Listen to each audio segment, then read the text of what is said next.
good. They say it's up then. And it ain't nothing to discuss then.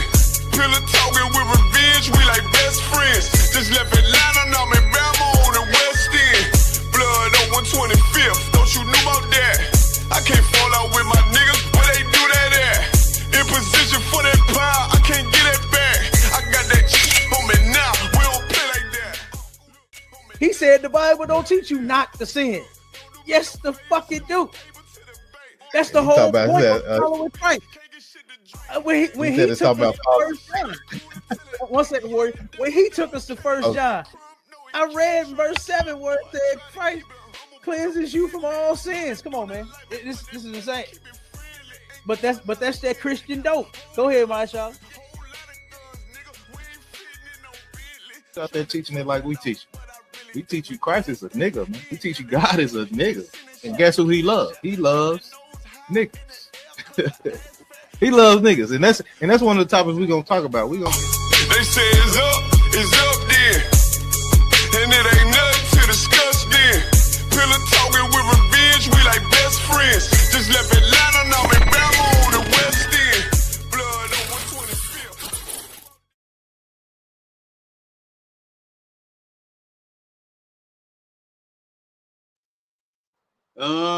125th. We back. We in the building as if we ever left. Y'all know I say that every week because we ain't going nowhere. You understand? I hate Diddy did all that stuff he was doing with all that oil because I used to like that song. We ain't nowhere. Hey, but since he done bought all the oil from Costco, I don't want to say it. Right. Hey, that nigga went to Costco and bought every pallet they had in the store. That was the same. What a bottle. Yep. And look, and speaking of Christian dope, well, we're gonna get to that today. We're gonna get to that Christian dope today. And I really want to know why black people want white people in the kingdom of heaven after all that we've been through here. After all that we've gone through, you know, saying with these people forever. It's not like we've ever had a break. You know what I mean? Have we ever had like some time, you know, to where we could say we was chilling and wasn't no white people messing with us, wasn't no white people unaliving us, wasn't no white people trying to harm us, or has this been ongoing every single day? And for everybody that's on the clapper, to Andy Shalom on the Clapper app, y'all can go. If y'all got any questions on the TikTok Clapper fan base, you can go over to YouTube, right? And you can go to Sharpen the Sword Radio, or you can go to ISUPK St. Louis, click the link in the chat, and you can come on the stage. Whether you for us or against us, got a question, you understand, or whatever the case may be. Come on with it, let's get it. All right. So like but, good. Go ahead, Macho. Now, what I was gonna say, sir, what you were saying is real heavy because you know, Christianity, you know, teaches us to integrate with white people when white people don't want to integrate with us. You know, you don't see white people moving in our neighborhoods, but you see black people trying to move in white neighborhoods. You know what I'm saying? White people don't even want you on the jobs with them. That's why they have to have the DEI hire and all this stuff. You know what I'm saying? They don't want to be integrated with you, but we spent our whole life coming out of slavery to integrate with them when we should have got the hell as far away as we could from them. So no, that's a fact. Right. That's a fact. And they don't want us, they really don't want us on the job. Because they know Tyrone and Shaquita gonna outwork the hell out their ass. While they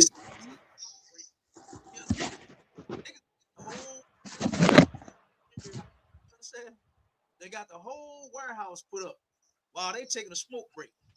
So they definitely don't want the boss to see that. You know what I mean? To where here it is, Tyrone working hard as hell, and you sitting out on the front, you know what I'm saying, by the goddamn ashtray smoking. You know? So they definitely don't want to turn around and see us, you know what I'm saying, see us some jobs. They really hate that. You know what I mean? Oh, we got the killer in the building. Allah Akbar, Shalom, Makim Shaftar. Hey, Shalom, y'all about you? Oh, yeah, about you? Shaftar.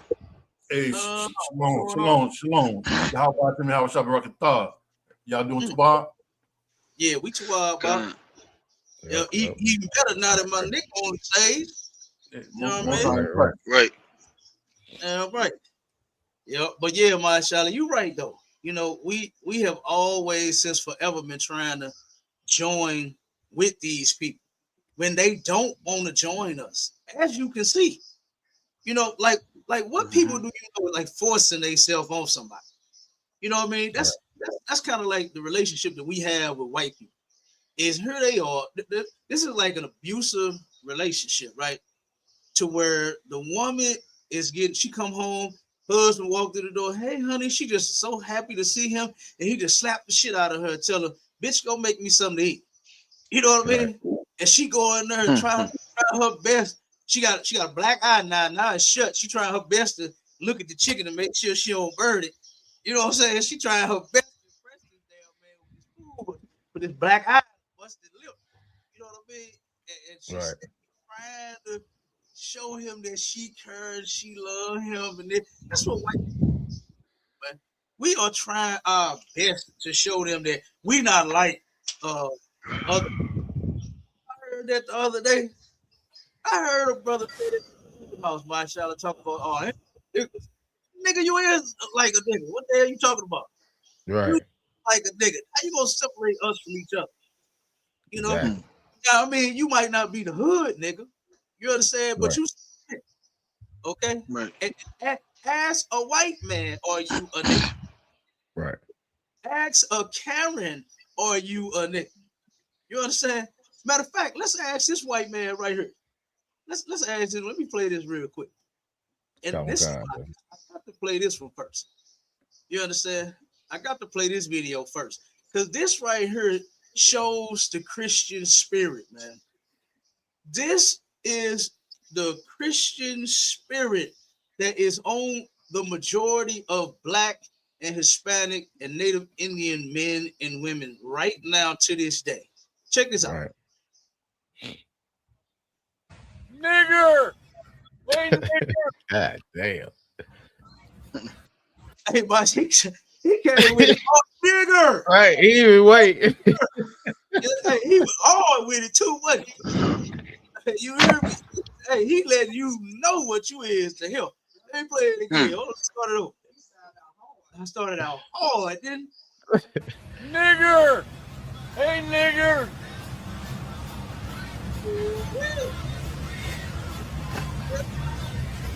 You want to fill me? But and then he a gay white man too. He's talking to a black man. You want to feel me? You want to feel me? Like that was kind of slutty. Like you know what I'm saying? That was kind of you want to film me? You want to take his shirt off? He want to get out the truck and stretch. You want to film me? Right. And you see he drunk. You understand? He probably on a little liquor and a little meth. You know, you want to film me? He got his phone out. You understand? And the white man is finna start undressing. Okay, you know how the white man did when Captain Cesario beat his ass in that debate, turned around and took his clothes off in front of his daughter. That was ridiculous. I said, damn, Cap was beating his ass so bad, this man took his damn clothes off. He didn't know what, lost the debate and started stripping naked. I said, God damn. And he sounded the same way, like he want to start taking his clothes off for his brother. But listen to the Christian. Here you go. You're a nigger. Hey, nigger. I'm a beautiful one, though. Fuck you, nigger. You really sad. You need Jesus. Did you hear what he said? I'm a beautiful one. Fuck you, nigger. Like he don't want to hear that. And listen, for all you niggas out there that think you ain't a nigga, you are. Do you hear this white man telling you that you a nigga? Right. He don't care about you being no beautiful nigga. You a nigga. Nigga. You understand? This is the white man's true spirit right here. And this is something that they cannot hide. And guess what? They ain't even been trying to hide. Nah. They have never even been trying to hide this from us. Okay, but here we go. Let's hear the Christian some more. Listen to this. Nigger. I'll pray for you. Fuck you, nigger. Yeah, I'll pray for you though. All right, you're gonna pray for me. Yep. But yeah, you're a nigger. Don't change the fact that you need prayer. Fuck you, nigger. Thank you. Let me tell you something about this white man right here, man. This white man right here is drunk already. You should know that.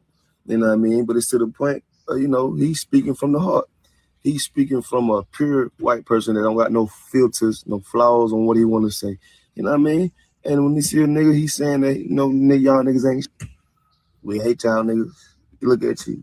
Can't even do the simple things in life. Looking at you like you can't do nothing, man. Like you like how the Constitution say you are 3/5. So, man, you looking at this man like you can't drive, bro. So guess what? I need to turn up on you for a little minute. Here you gonna hear my raw. But what he don't know is when he trying to see Jesus and all that other stuff, he don't know Christ hates the white man and calls the white man a dog, according to the Bible, Matthew. You know what I mean? The white man is devilish, according to Obadiah, and will pay, according to Obadiah. Not the black man. No. It's these people right here, man. You can look and tell that. Look. Damn right, man. Give Officer Shaw a hand. You understand? That brother turned around. Listen, this was insane. This white man telling you how he feel about you. Pulled up on him. And immediately, nigger, you gonna feel me, nigger? You a nigga. He said, I'm a beautiful nigga. You're a nigga. I'll pray for you. You're a nigga. Fuck you, nigga. Don't need your prayer. You understand? Do you see the nature of these people? And you still want the kingdom of heaven. Like Christians, and he's clearly a Christian, right? As we can see, this brother is clearly a Christian. That's a like if I could, sir. And one second word, Christianity makes black men weak. It make them weak. Like what you should have been doing is getting ready to defend yourself. You understand? That's what you should have been doing. Not turning around talking about you finna pray for somebody that's calling you a nigga. You know what I'm saying? That roll up on you, okay, in such a manner. You want to start praying for him. Didn't that, wait a minute, hold on, my shot. I'm gonna let you get in there 1 second, brother. Didn't they do that same thing for a Dylan Storm Roof when he came through their church? Dylan Storm Roof came through their church. Boom, boom, boom, boom, boom, boom, boom, boom, boom. Gunning them down. And do you know the Christians was laying there praying? One of the young brothers, I think he was like 18 and 19. His grandmother was like 80 years old. And he sat there and he saw this man shoot his grandma. He said he was on the floor praying. He was on the floor praying. I'm gonna get up and try to make sure you don't kill me and my granny and my brothers and my people that's in the church with me. You understand? That's what I'm gonna do. Not lay on the floor, pray that I don't die. Like that's ridiculous. But that's Christianity, though. This man pull up, fully assaulting you. And guess what? You know he ready to do something to a nigga. That was the whole point of him saying that. You understand? He's ready to do some harm to a nigga. And this brother said, I'm gonna pray for you. You need Jesus. You know, like that was gonna do something for the like that was gonna do something for the white man. He gonna sit there and the white man gonna get out and all upside your goddamn black ass head. And he was gonna sit there and take it in the name of Jesus. I already know he was. Go ahead, Marshall. Sir. Now, what I was gonna say is, Christianity just make our men so weak. We got Officer Marsar in the chat. He said, "I hate Christianity. It makes brother sissified." And this is why the general said you have to say something back to the white man. You have to call him a pedophile. You gotta call him something, because Christianity teaches us to not say anything back, but God is going to pray for you, or Jesus loves you, or something like that, because the image that you see every day in Christianity is the white man. That is your God. That is your Jesus. And you're scared to hurt his poor little white feelings when he knows that Christianity has made you soft as you know what I'm saying, softer than as hell. You know what I'm saying? Salakia. So. No, that's a fact. You can't just stand there and let nobody, you understand, do any harm to you. It is completely lawful for you to defend yourself. Right. Here you are minding your business. It ain't nothing wrong with you having the phone, the camera out, right? Have some evidence. Have some proof of you sitting in your vehicle and this devil pulls on the side of you and started attacking you. Right. So there's nothing wrong with you recording. Nothing wrong with you having some evidence. But don't be a bitch and sit there and I'm gonna pray for you. I'm gonna pray for you. You need Jesus. Do you know who Jesus Christ is? Are you willing to let Jesus Christ come into your life? Can I hold your hand and pray for you? Man, damn that. You understand?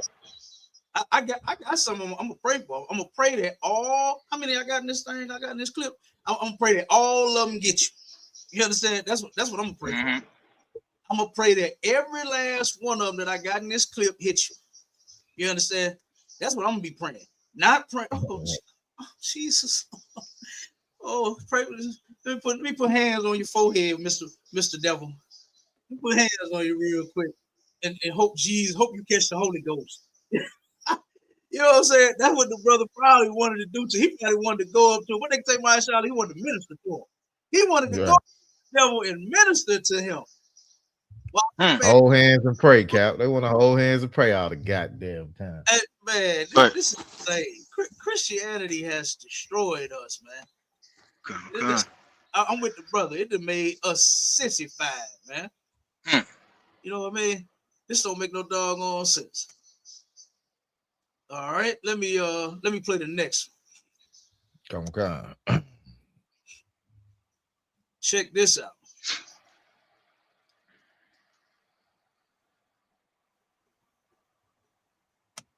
So, Mr.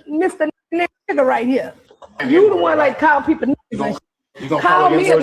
Come on, Mr. Nigga. Bring them out. It's gonna be hard to yell with these hands in your mouth. Excuse me, sister. Hold on. I made a mistake, man. I picked the wrong video. They made oh man, you know, it's an actual event that happened. And this scene that they doing, I forgot they made a little skit. Parody. Find that video for me. I sent it to you, I believe. The actual thing when Candace Matthews and Cornell X walked up on that attorney. Pull that one for me. I'm gonna play the next one. Yeah, because this is the one where they did the skit of it. Yo, I got another one though. I'm gonna play this one while you find that one. Yeah.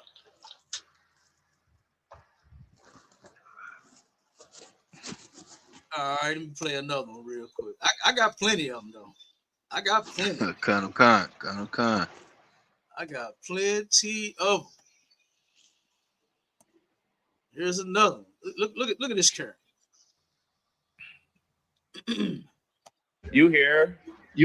She says, "Stupid nigger." There you go, yup. That's Julie for y'all. I'm posting this shit. This Julie. This the real Julie. This ain't the fake shit. Y'all probably right at UTMC. She is racist. You heard her. You hear? She says, "Stupid nigger." There you go, yup. That's Julie for y'all. I'm posting this shit. This Julie. This the real Julie. This ain't the fake shit. Y'all probably right at UTMC. She is racist. You heard her. Now I wonder what is he to Julie. You understand? I wonder if this is Julie's son, or I don't know, or if he thought he was gonna fall in love with Julie or something. That's what I'll be understanding about black people that get with white people, because you are going to be a nigga as soon as they mad at you. Every single time they get mad at you, you are going to. You heard him. Go ahead, Warren. Cap. It says biracial man posts white mom call oh, that's his mom. Okay. Calling him N-word. So From the title, it sounds like that's his mother. Yeah. That's his mama. Look at the situation that black men put their children in, having a damn baby with a white girl. Because that's how they feel about. They don't treat our children right at all. You understand? And we definitely do not. That's matter of fact. Give me that. Give me that in the law, my child. Give me that in Deuteronomy. We're not supposed to marry the other nations of people. Come on, Con. I got that video. I got that video for you, Adawan. Okay, God, we're gonna play that one next. Okay. And if I could, Adawan. Go ahead. Salaki, sir. I just wanted to say now here it is. We see a white woman. You know, when she got mad, she calling her own son, you know, the N-word. You know, her son is biracial, meaning his father or her son is an Israelite, meaning she had a son with a black man. Okay. And she done got mad and she calling him the N-word. Now, they want us, these sisters that's out here dating white men, they want us to believe that when that white man gets upset with them, that he's or when he's taking them to Pound Town, he's not using the N-word. Okay. If the mama is the mama, we see in this situation, the mother using the N-word, you can best believe that these men that's out here, you know, they got sisters as wives or girlfriends, they using the N-word too. I yield. That's a fact. Right.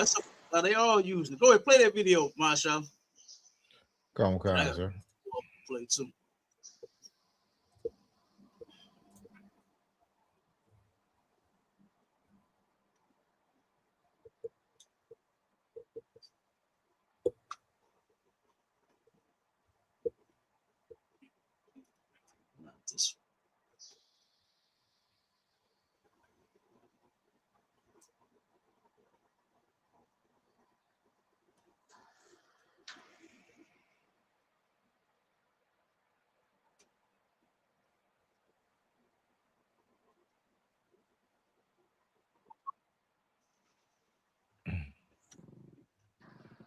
That's it, Cap. Go ahead, play it up. Okay, I thought I played it already. It didn't the volume didn't. No sound. Ain't no sound. Oh man, hold on 1 second. It's a lucky. I don't know. Let me try it another way, Cap. See if it worked that way. Let me see. Let me stop sharing the screen on this one. Oh man.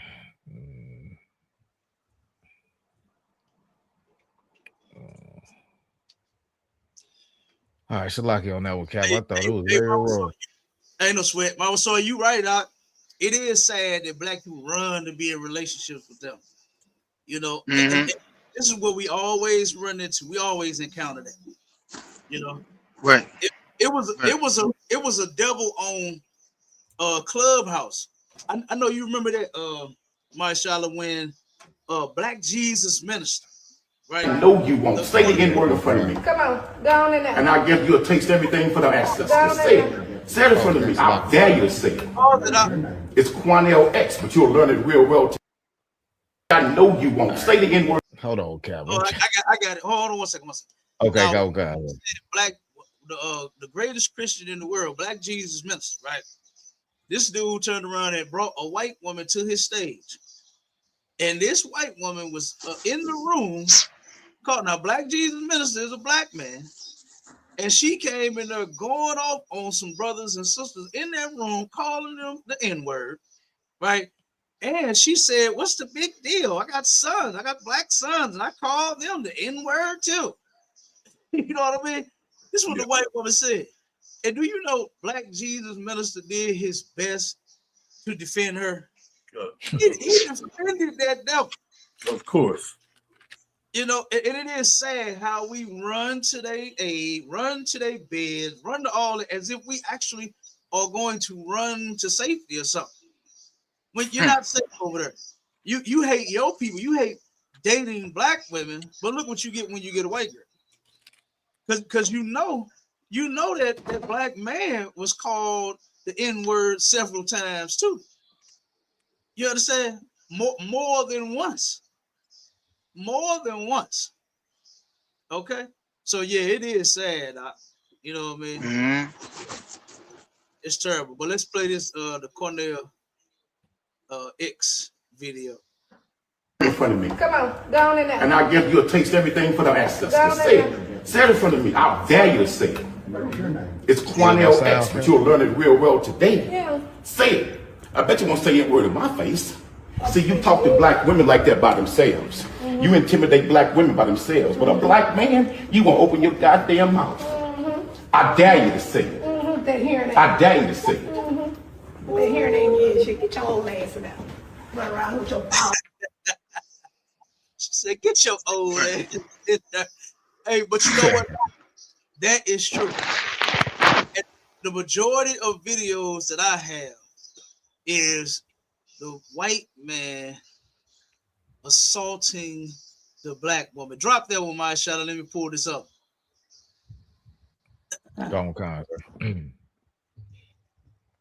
Yep. He right though. You know what I mean? They do that to black women. They go in on us. But that black man, he gonna say it to him. No. Right. He know he gonna get his teeth shoved down his throat. He couldn't even talk then. You understand? He didn't even say a word. He he was going to talk and shut his mouth. Go ahead. Like if I could, sir. Go ahead. You know what he was waiting on. He was waiting on a black Christian to come and save him and say, "Oh, don't talk to him like that." Right. That was what he was waiting on, but it didn't happen. You know what I'm saying? Because we know for doing it. You ain't gotta talk to him like that. You ain't gotta treat him like that. That's what he was waiting on, but it didn't come. So he had to go on and make moves. So like it. Right. And where my Christians at? Because I really want to know, why do you all want these people in the kingdom of heaven with us? And to Jose J on the TikTok, he said he got a genuine question. Are black people considered chosen people? That's a fact, Jose. Blacks, Hispanics, and Native Indians are God's chosen people. It's in the Bible. All right. Not nobody else, especially these people that we showing on these videos. Right. And then Charles, is that right? Charles by God says, you realize you got white in your DNA. No, Charles, I didn't realize that. Tell me how I got white in my DNA. Tell me how I got white in my DNA, Charles. This fool named Charles by God. Man, maybe have some dumb names, don't they? Come on, hurry up and answer. If you want to, Charles, go over to YouTube, go to ISUPK St. Louis or Sharpness for Radio, and let's have a discussion about this, Charles. I really want to know how I got white in my DNA. Because my daddy ain't white. His daddy wasn't white. And his daddy wasn't white. So I want to know how my DNA, Charles. Go ahead. Yeah, for the guy Charles on the TikTok. Look, your white lies. We don't believe in white lies in the ISUPK under Commander Junior Holland. So you're gonna have to come and prove what come out of your dumb white mouth. You got to come here and prove it. We don't believe nothing that you say. You know what I'm saying? Salakia, sir. And listen, you called it right down. Not dumb. Charles is completely dumb. He said, "Get a DNA test. We're all mixed." Charles, that is the dumbest thing in the world. What makes a person mixed? And then what would they be? What race would we identify as if we're all damn mixed? No person. If a black man has a child by a white woman, the child isn't mixed. You know what, Charles? White people made that up to keep black people confused. Right. You know what I mean? They made that lie up to keep black people confused. When you go in the Bible says that you are the seed of your father. Whatever race the father is, that's what the child is.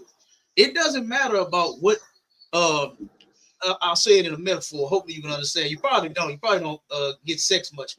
You understand? White men don't get no sex. They get gay sex and children sex. They don't have no woman. Right. They don't have regular sex. They don't get no regular sex out. You know what I'm saying? But if you have regular sex, Charles, with an adult woman, you understand? And whatever you are, that's what that child, regardless of what the woman race is. Okay, because the woman's race does not determine the child's identity. Only the man. The seed comes from the man. Do you know you have seeds? Or you probably don't, Charles. I understand. I get it. You probably lacking some seeds. You understand? So somebody don't want some seeds. Don't nobody even want them seeds, Aki. Right. He can't even find a woman. Okay, but Charles, man, come on, man. You got white?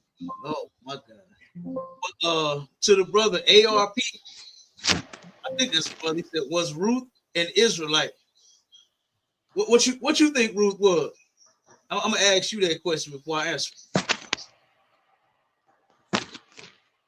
Charles, he got black in his DNA. Oh man, they didn't went from I got black friends to I got black in my DNA. Lord have mercy. The white man is the devil. The Bible speaks of. Lord have mercy. Cap, it's like if I could, Cap. He think because his ancestors raped some of my ancestors, he got black in him. That's why he don't know.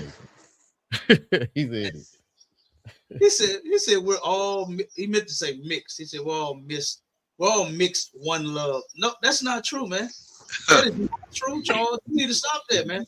He said learn to be an American, dude. Listen, listen, Charles. I'm not an American. All right, and since for almost 14 years now, I have been under Commanding General Yohana in the ISUPK, and I done unlearned all that American bullshit. That's right. And we have gotten back to our culture. So that's what I've learned. And guess what? I ain't trying to unlearn this. All right. I have learned that Jesus Christ, you know, your people told us that Jesus Christ was white. Right? Pick one of the gayest looking white men they could find. Portray the roughest, toughest Negro in the world. The baddest black man that ever lived, Jesus Christ, Yahweh in Hebrew. You picked a sissified white man to play that role. Oh my God. You understand? And no, my mother and my father were both Israelites, Charles. Yeah. You say you don't hate me. Come on, Charles. Come on, Charles. You know you do. And the brother ARP said he thinks she was. That's a fact. Ruth was an Israelite. All right. Absolutely. All right. So let's see. You can love your culture. Charles says you can love your culture, but you ain't got to hate. Why? The Bible says it's a time and a place for all things, Charles. It's a time for love. Guess what? I would never love you and your people. You understand? I only love my own. But there is a time to hate. And guess what? I hate you and your people for all of the crimes that you have committed towards ours. All right. And it ain't got to be you personally, Charles. Maybe you didn't. You say you got black in you. Maybe you different, right? Maybe you got black friends. And maybe you like black people. Okay. But your ancestors showed don't. These people on these videos, they showed don't. You understand? And this dude said, hey, Charles, I'm finna be done with you. Charles said Jesus Christ could have been Korean. It's all the same outcome. You're looking at color. Oh my God. Hey, Charles, is it color in the Bible? Is it hey, Mr. Precept? Give me that scripture, if you could, to show that Jesus Christ was not a white man. He was not Korean. He was not Japanese, Vietnamese, none of that. Okay, he was nigger-knees, black as he could be. Okay, blacker than Wesley Snipes. Grab that scripture for me, y'all. Con. I got you, sir. The book of Revelations, chapter 1 and verse 14. His head and his hairs were white like wool. Now, this is the vision that John had, Charles. Are you familiar with the Bible? Okay. He had this revelation, right, about Jesus Christ. You know, the word revelation means to reveal.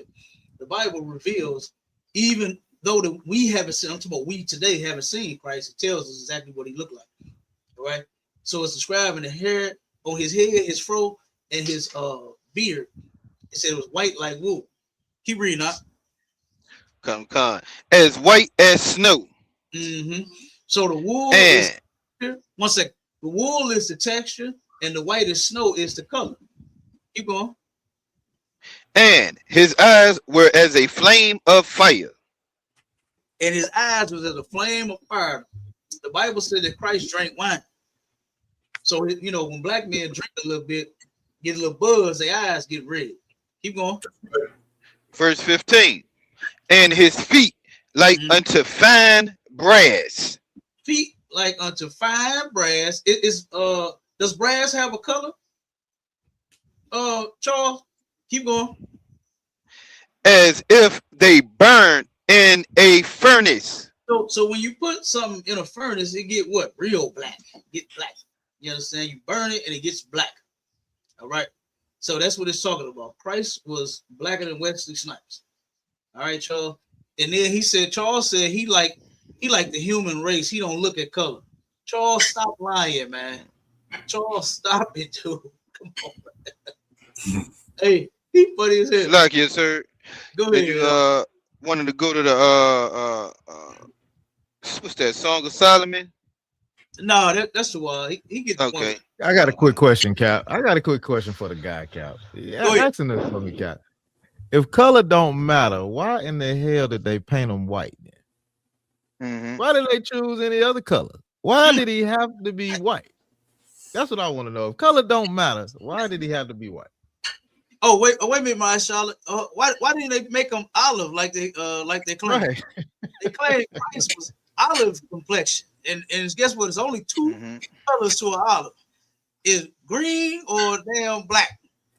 Right. So which one was it? We know he wasn't a Martian. Okay. So guess what? He was black as he could be. All right.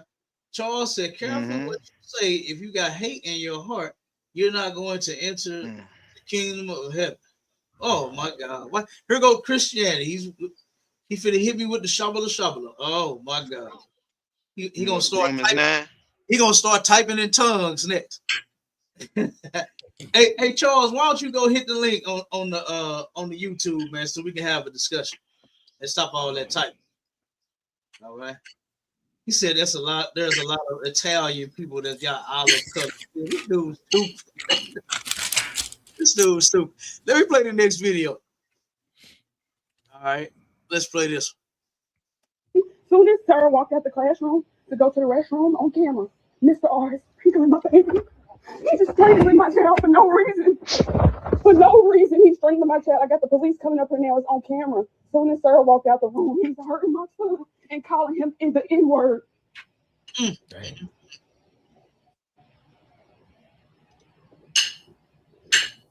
The police is on the way. I put the camera in his hair. And my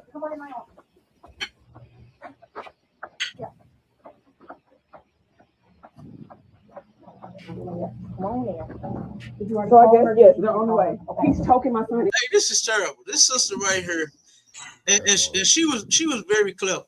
You understand? I don't know how she pulled that shit off, but she did. This sister turned around and placed a hidden camera in her son's hair, and what she sees on the camera is the white man beating on her son and calling him the N-word. And mind you, the kid is autistic, man. And I think he's what they say, nonverbal. He's nonverbal. He can't even talk.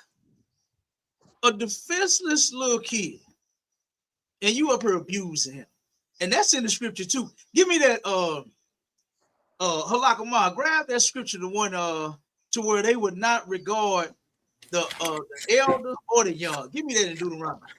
Come, sir. Because the Bible, and I hate that Christians have turned the Bible into a book of gospel songs. You know what I mean? Because we think that God is fascinated with us singing and dancing all goddamn day, when we actually should be reading what's inside of it, not trying to make the next damn gospel song out of it. You know, we should be reading what's inside the book. And the Lord told us the type of people that we will be dealing with. Right here in the scripture. It's right there in the Bible. And guess what? You would know how to move in this place if you knew the actual word of God. If you stopped going to church, singing and dancing every goddamn week, and actually get in the book, you would know the type of people. Instead of if that brother knew that first video that I played, if he actually knew the truth versus knowing Christianity, right? He would have known not to sit there and talk about, I'm gonna pray for this man.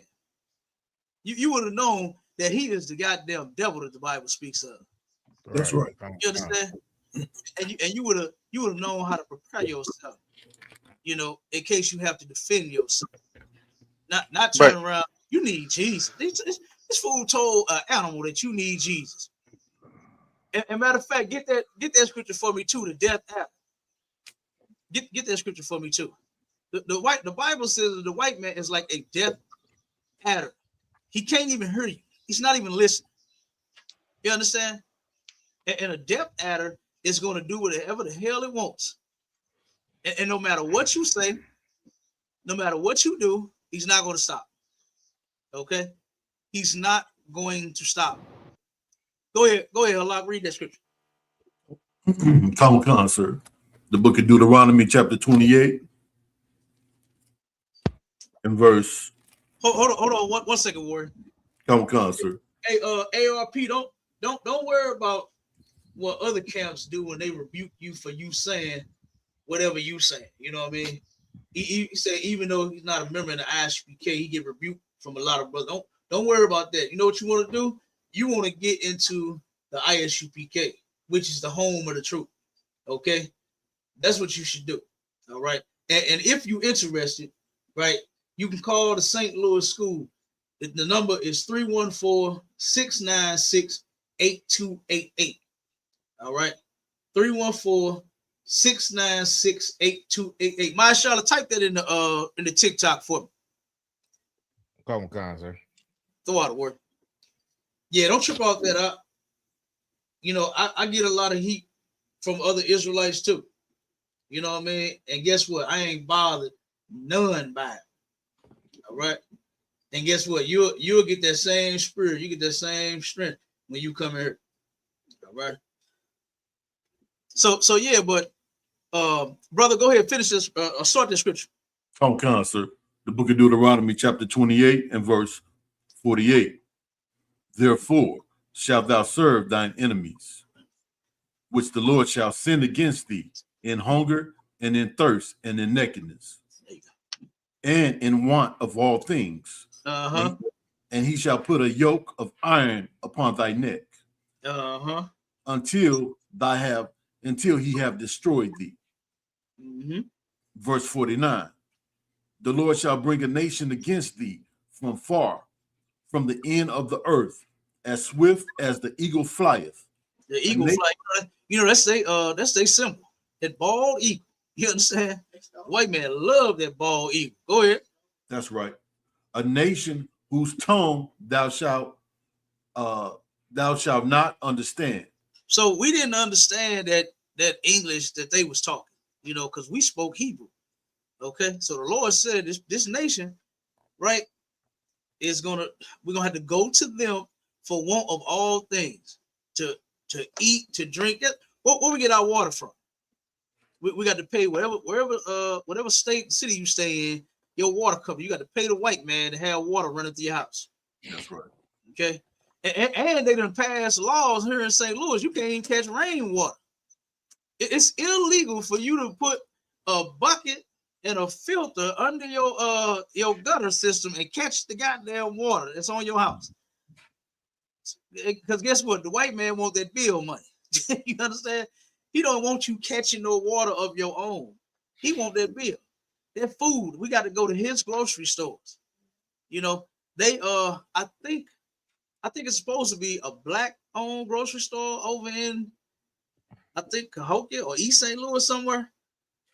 They just put it there. It might be gone already because I ain't heard nothing about it since they opened. Since I saw it, I didn't open it. Go ahead. We got a person on stage called Hoodoo, Louisiana. Okay, hold on 1 second. So yeah, I hadn't heard anything about this black-owned grocery store since the opening day. You know what I'm saying? They might have closed. You know, because guess what? These devils want you to come to their stores. They don't want you to make your own. All right, go ahead. A nation of fierce countenance, which shall not regard the person of the old, nor show favor to the young. Guess what? They're not gonna regard our old heads or our young people or in between. You understand? None of us. He ain't gonna regard none of us. This is a kid that couldn't even talk. Here you are. You're a teacher. Don't teachers supposed to have compassion on children? Ain't that why they become teachers? You become a teacher because you love children. Right. But this dude, he clearly don't love black children. He in there beating the little boy up and calling him the N-word. And he can't even talk. Children are defenseless, can't defend themselves. The mother is just, oh man, she's torn apart. You know, she's torn apart, trying to control herself for the sake of her son.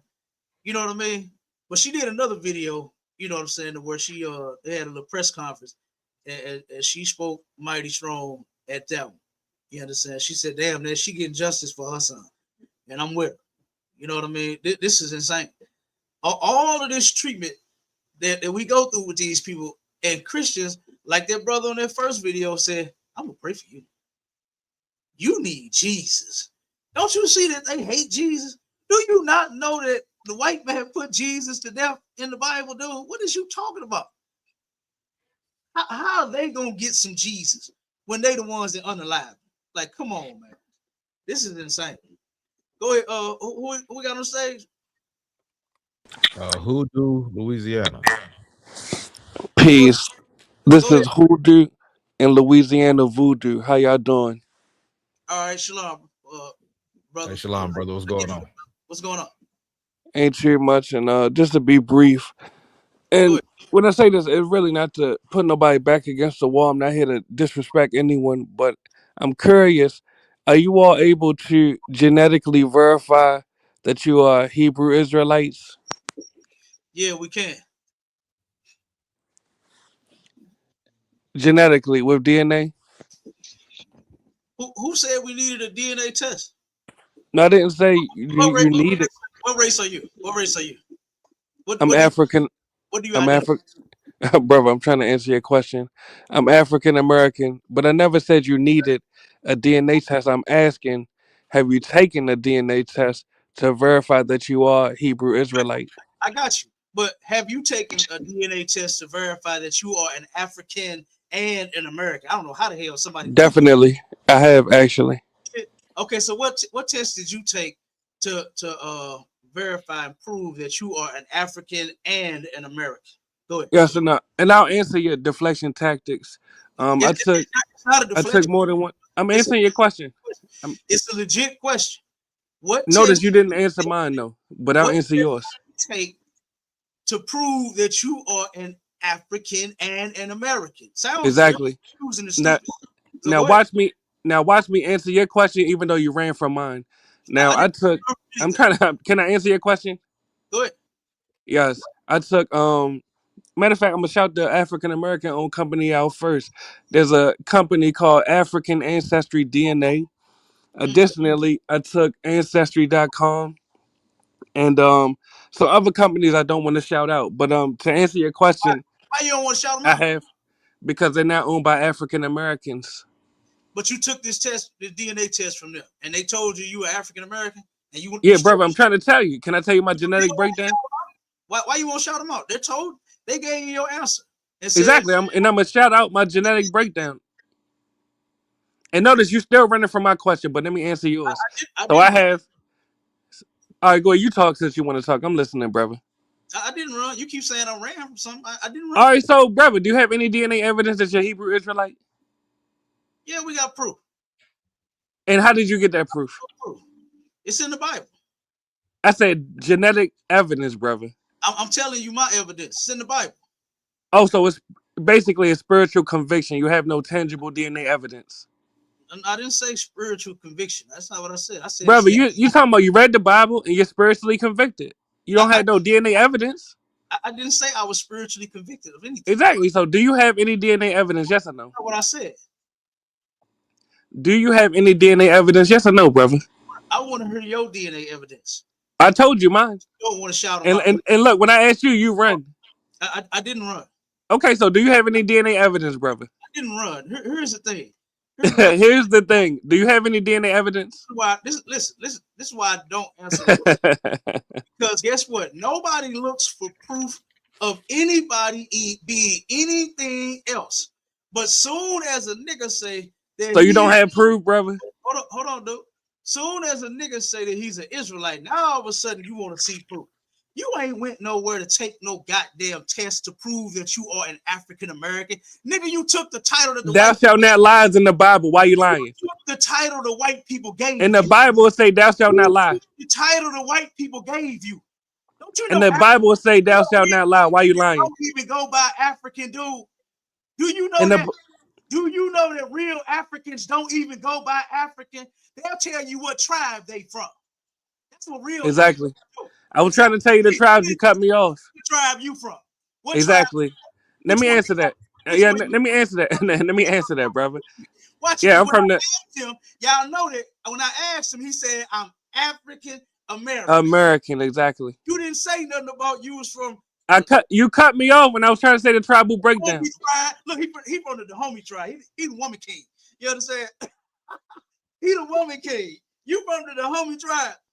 All right, let me tell you the tribes I'm actually from. The Dahomey tribe. You the woman king. Look, you're triggered because you're not DNA tied to the Hebrews. Checkmate. All right, but let me tell you the tribes I'm from because I'm proud of my people. You're not. I come from the Tikar tribe of Cameroon. I come from the Yoruba tribe of Nigeria. I have Igbo DNA. I also have Spanish DNA, Portuguese DNA, Filipino DNA. Oh, so you I'm proud of my ancestors. All kind of shit. Now, I bet you won't shout out yours, though. Why you just say you African American? Nigga, I shout it out every day. Nigga, I'm an Israelite from the tribe. You have no evidence you Hebrew Israelite. Where's the evidence? Where's the evidence? From the tribe of Judah. Where's the evidence? What about, brother? Where's the evidence? I already told you. Checkmate. Checkmate. Where's the evidence? Checkmate anything. I told Checkmate. You. Where's the evidence, brother? You did not. Brother, anybody could read the Bible and say they from a tribe. You picked the tribe, brother. You said the white man gave you the Bible. They told you Spanish. The white man gave you the Bible. Checkmate. Hey, brother, you stupid as hell. The white man gave you the Bible. Checkmate. You went to some. And you read the Bible in English. You Spanish. You read the Bible in English. Checkmate. You a big. You read the Bible in English. Look, checkmate. Dummy. You read the Bible in English. Checkmate. Hey, you read the Bible in English. Checkmate. I got you there. You read the Bible in English. Checkmate. You're not real Hebrew. You're not real Hebrew. Hold on. 1 second. Say what you ate for breakfast in Hebrew. Hold on 1 second. What you ate for breakfast in Hebrew? Checkmate. Excite yourself. Say what you ate. You keep hollering checkmate. Did you say what you ate for breakfast in Hebrew? Did you come up here to excite yourself? You keep hollering. Say what you ate. What are you checkmating? You asking? You gotta mute me. Nigga, we ain't talking about no breakfast. You gotta mute me. We ain't talking about no breakfast. You getting cooked on your own panel. What did you eat for breakfast in Hebrew? Checkmate. Hold on 1 second. I'll take over. Checkmate. Yeah. Run away. Run away. Let me ask you a question, brother. Peace, King. Peace, King. Hey, what's going on, brother? How is it physically possible between two parents to be all them people that you just said that you were? Hold on. Yes, you don't know that people can mix races. It's a very simple concept. Do you know that? Do you know that Native Americans and Africans and Europeans mix together? But if you come from your father, how are you a mixed race? Because my father was also mixed race. No, your father was who your father was, who his father was. It's no mixing. Brother, what you're saying is genetically inaccurate. But you see, I don't run from your questions. Can you answer mine? Do any one of you have any DNA evidence that you are Hebrew Israelites? Yeah, Cap just told you that we got the evidence. Y'all read We the got, Bible and we got, believed we it. The got, Bible we that the got white man evidence. gave y'all. We got evidence, and we got the Bible. The white man didn't give us the Bible. That's what you don't understand. The white man gave his ancestors Hold the on. Bible on slave The plantations. white man wasn't smart enough to take that they're niggas in the Bible out of the Bible, so he couldn't have gave us the Bible. Because if he did, he would. Do you agree? He would have taken that out. Do you agree? Hey, It's in the Bible. It say nigga in the Bible. Who do? One second, brother. You Peace, do know King. you do Peace. know that white man's destruction is in the Bible, right? You I know that's what you believe. Yes, you know what I mean. Okay, And you say I don't run from none of y'all questions, right? So hold on 1 second. Peace, peace. All right. So you say we say that it's in the Bible, brother. Did I write it? No, I know you're deflecting, and I know you believe. Brother. You ain't deflecting nothing. Yes, you are, because I'm talking about DNA, and you running. Hold on, no, we don't. Yeah, you running. No DNA test is going to tell you what. You just sat up on the stage and lied. Yes. You lied and said. What lie did I tell? Oh, hold on, brother. Learn to control yourself real quick. I'm controlled, brother. What lie did I tell? You just turned around and sat up on this stage and said that you went and took a test that said that you are African and American. Exactly. You lied. You didn't go take no test that said you was an African American. The white man told you you were an African American. No, that's not true. You took the title just like everybody else did. What white man was that then? Can I ask you that? Brother. African American is not a nationality, man. You don't even know. No, I'm asking what white man named us that? You don't even know what you're talking about. Brother. It's an ethnicity, not a nationality. I just asked you to control yourself, brother. Your brother chiming in. I was responding to your brother because you're getting cooked. You're not cooking shit. Your brother trying to help you. You was talking about breakfast and you burnt the shit, man. And you can't speak it. Brother. What'd you have for breakfast? Okay. And see, now you acting like a little bitch. Said he asking me what I ate for breakfast. You understand? If you want to have a serious conversation, we can have a serious conversation. All right? But I'm not going to keep going back and forth with you over no turkey, bacon, and no eggs. You understand? And no biscuits made from scratch. Now, if you want to come on the stage and have a serious conversation, we can, huh? All right? But you're not finna act like a bitch on this stage. All right? So I'm gonna bring you back up. And I just asked you to control yourself. All right, because you not cooking nothing. Nobody's running from nothing. You just ain't listening. You moving in that feminine energy. You're moving real feminine right now. All right. So I just asked you, control yourself. All right, so we can have a conversation. Now, when we answered the question, I told you that the proof is in the Bible. We don't need a DNA test. You lied and said that you took a test to prove that you are African and American. Then you brought up Spanish and Portuguese and all kinds of shit. You brought up 9 different goddamn things. All of those DNA tests have been proven to be.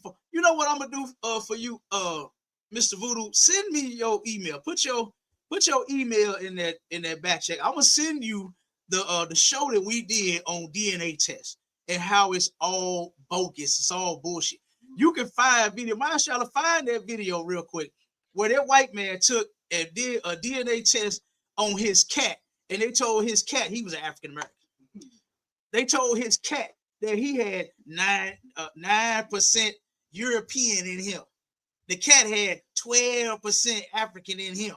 All of it is BS, brother. And again, you came on this stage and lied. There is no there's no such race as an African American. Africa and America was named after 2 white people. You don't even know the history of that. You don't even know what you're talking about. That's not a damn identity of a people, man. Those are just 2. If they named the land after themselves. And let me respond. It'll be brief. I bet you can't say everything you just said in Hebrew. Checkmate. checkmate and drop your bitch ass. All right. So listen, bro. Like I said, if you want to have a real conversation, we can have one. All right. But you just came up here to turn yourself on. Okay, because you ain't even talking about nothing, man. You don't even know what the hell you talking about. This brother said he took a test to prove he was an African American. Am I being punked? Huh? Is TMZ gonna come out the bush? Crazy. You understand? And say, ha, we got you. You understand? Come on, man. This dude said he took a test. What Negro take a test to prove he an African American? Man, nobody can. What test do they even give you to prove that you are African American? The only test that they give you is that bullshit test he claimed he took, which he said he don't even want to shout him out. They told him who he was, but they don't even want to shout them out. He don't even want to give them no props. You understand? Cap. If I could, real quick, sir.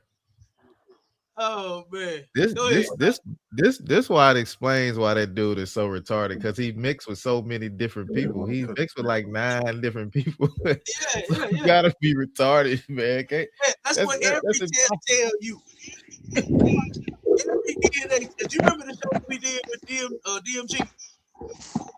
When the brother was on there saying that they took DNA tests, they was trying to do the same thing this brother was, forcing me to take a DNA test. Brother, I don't need a DNA test. And I asked him, I said, did you take one? Oh, yeah, I did. He said, I'll read the results. Right?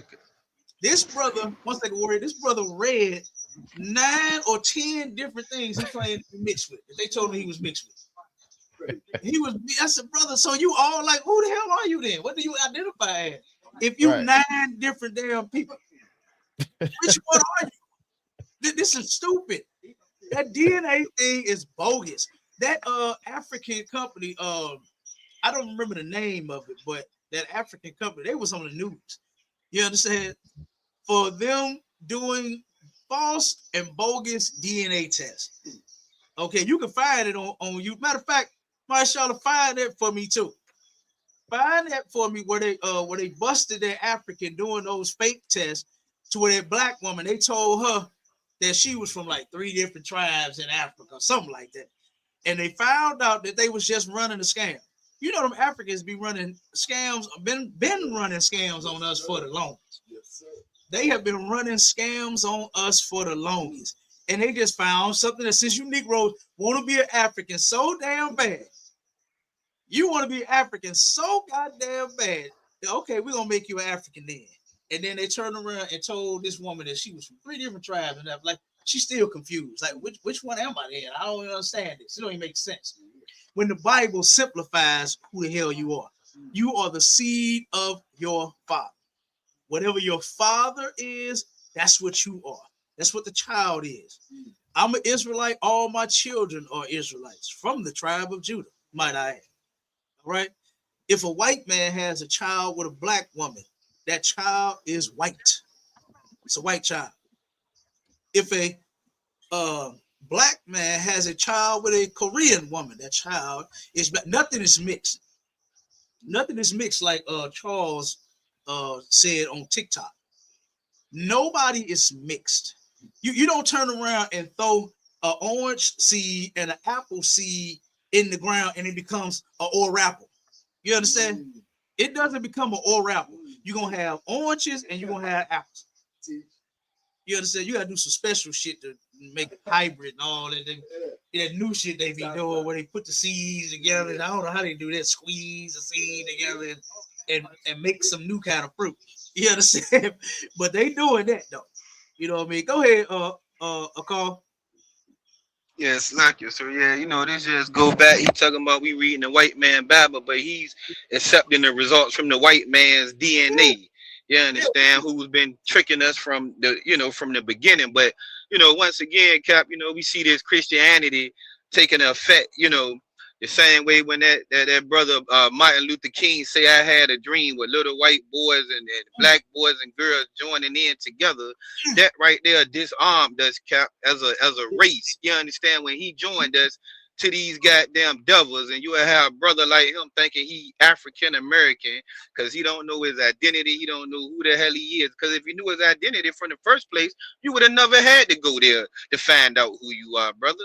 You know what I'm saying? That's why the Lord opened our eyes back to this Bible, you know, to let us know exactly, you know, who we are with the descriptions and the description of Christ that you just brought out, Deuteronomy, how we was taking the ships and things of that nature. Don't take a rocket scientist, brother, to figure out that we are the people that are in this Bible. And the white man know too who we are.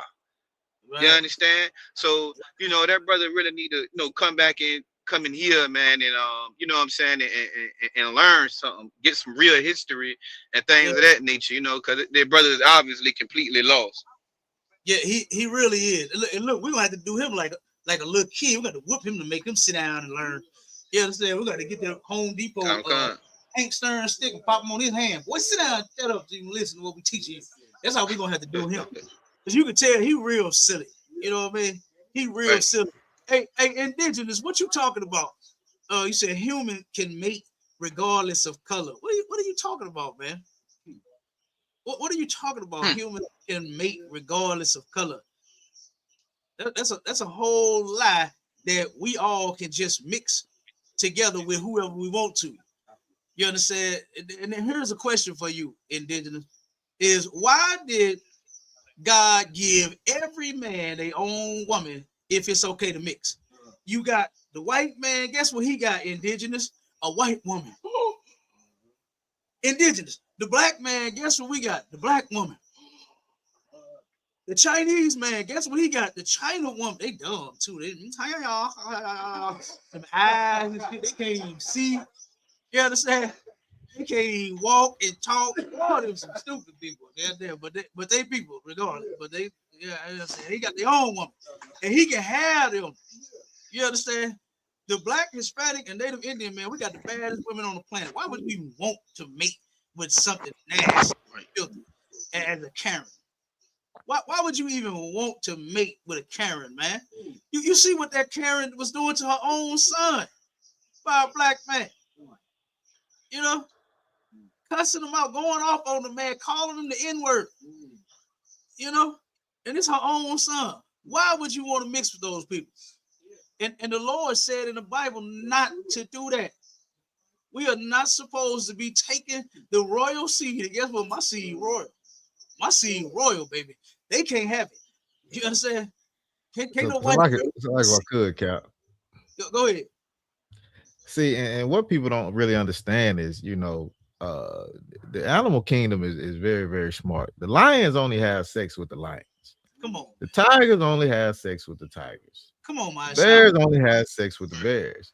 It's us with these stupid ass white mythologies that we can have sex with other people. You know what I'm saying? The white man forces the lion and the tiger to have relations and call it the liger. You know what I'm saying? It's forced. Just like we're forced to think that it's okay to sleep with white people and Chinese people and all of the nations. When the Lord, he always give you a spanking, because when you get hit with that child support, she take everything from you. Oh man, you learn in. You know what I'm saying? But we're not supposed to make with these people at all. Caps a lot. Learn today.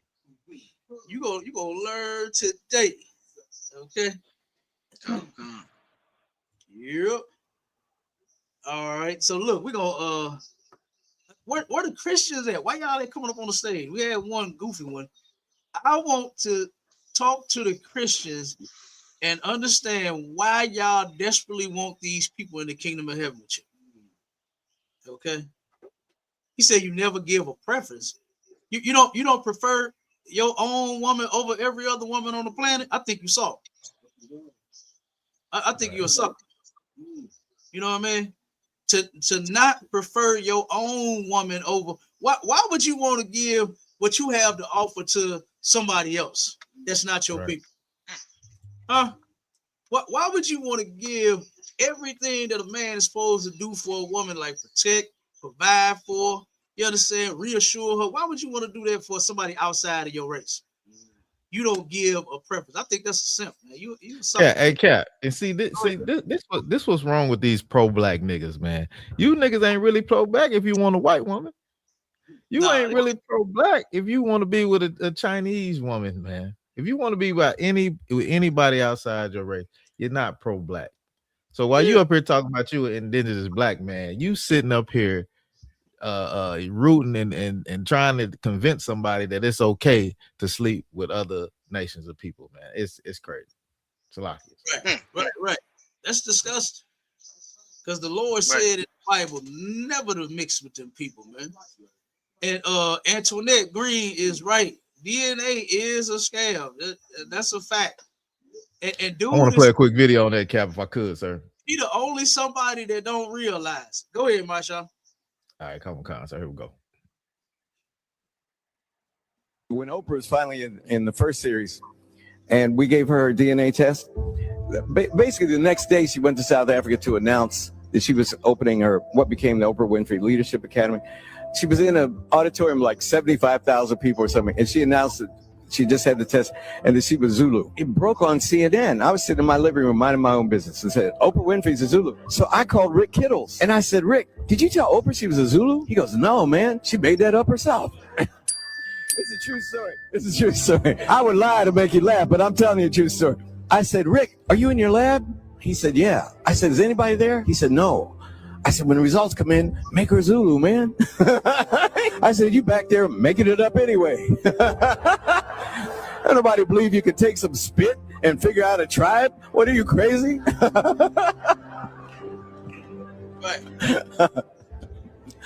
So anyway.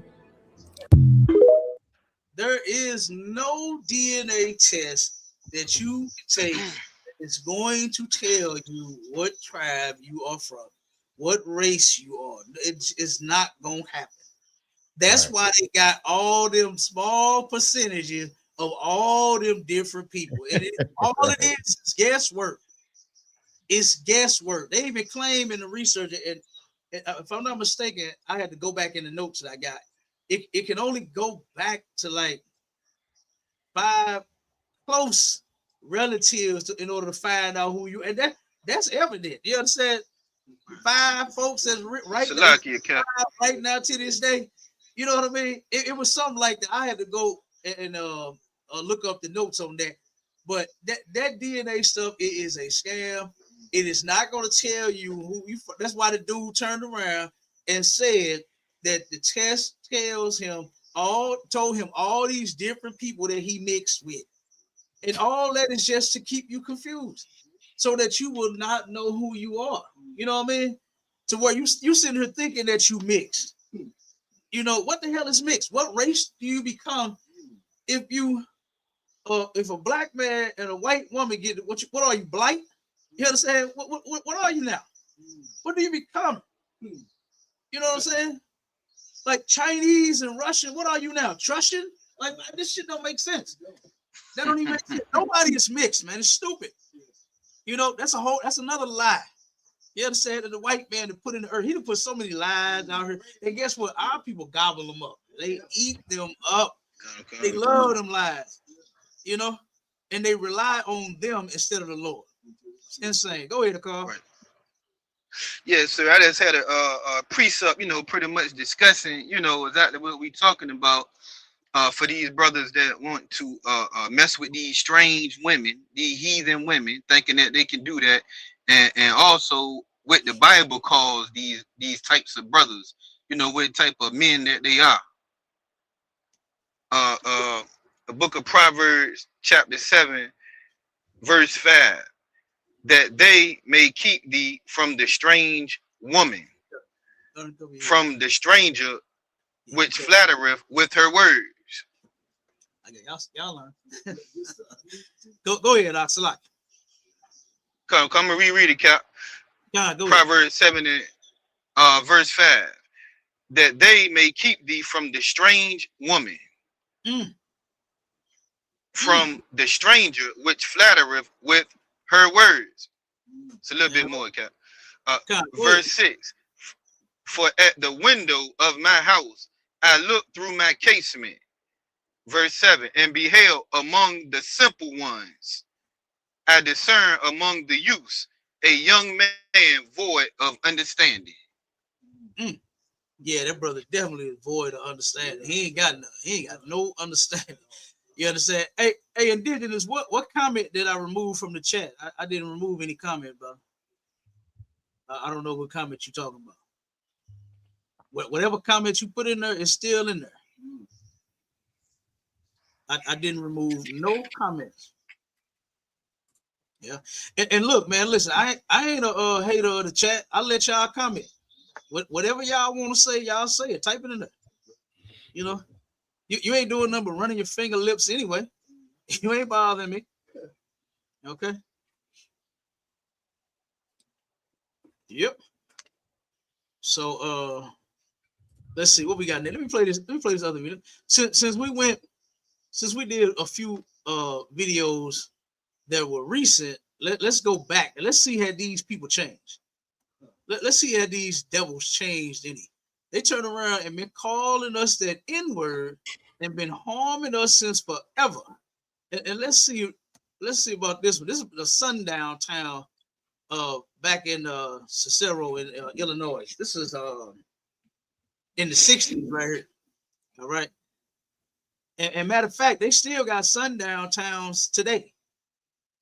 It's wonder I did the article when they dropped, I think it was like a year or two ago, about the one here in Missouri, about how black people be making sure that they gas up and everything before they get to this point. You understand?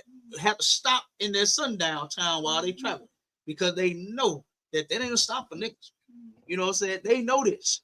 Okay. But let's see how these devils changed in it. Let's say 10 or 20 families moved into Cicero, which is a town of 70,000. They'd get killed. They'll get killed. You hear that, devil? This is what's in these people for real, man. Is this right here. If 10 or 20 families, just a small little 10 or 20 compared to the 70,000 white families, say, oh, they're gonna get killed. They'll get unalive. That's what he said. Cicero. So this is them in the 60s, and they still harming us to this day. They still doing stuff like this to us to this day. All right, they haven't stopped any. So I don't see the need and the desire and the want that these Christians do to have them in the kingdom of heaven with us.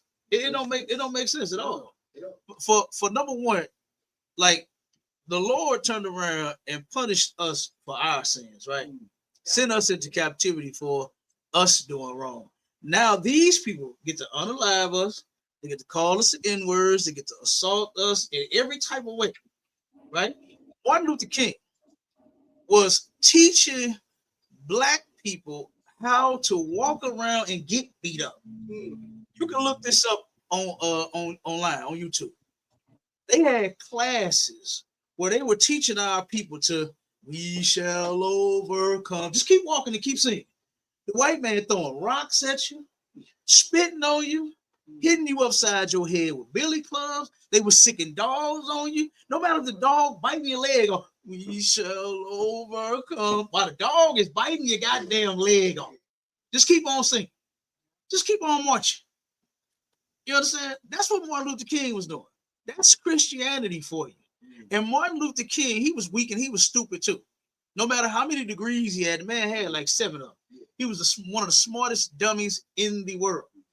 To turn around and teach black people to just keep marching, no matter what these people say to you, no matter what they do to you, just sit there, just get your head busted, man. Be all right. I give you a band-aid.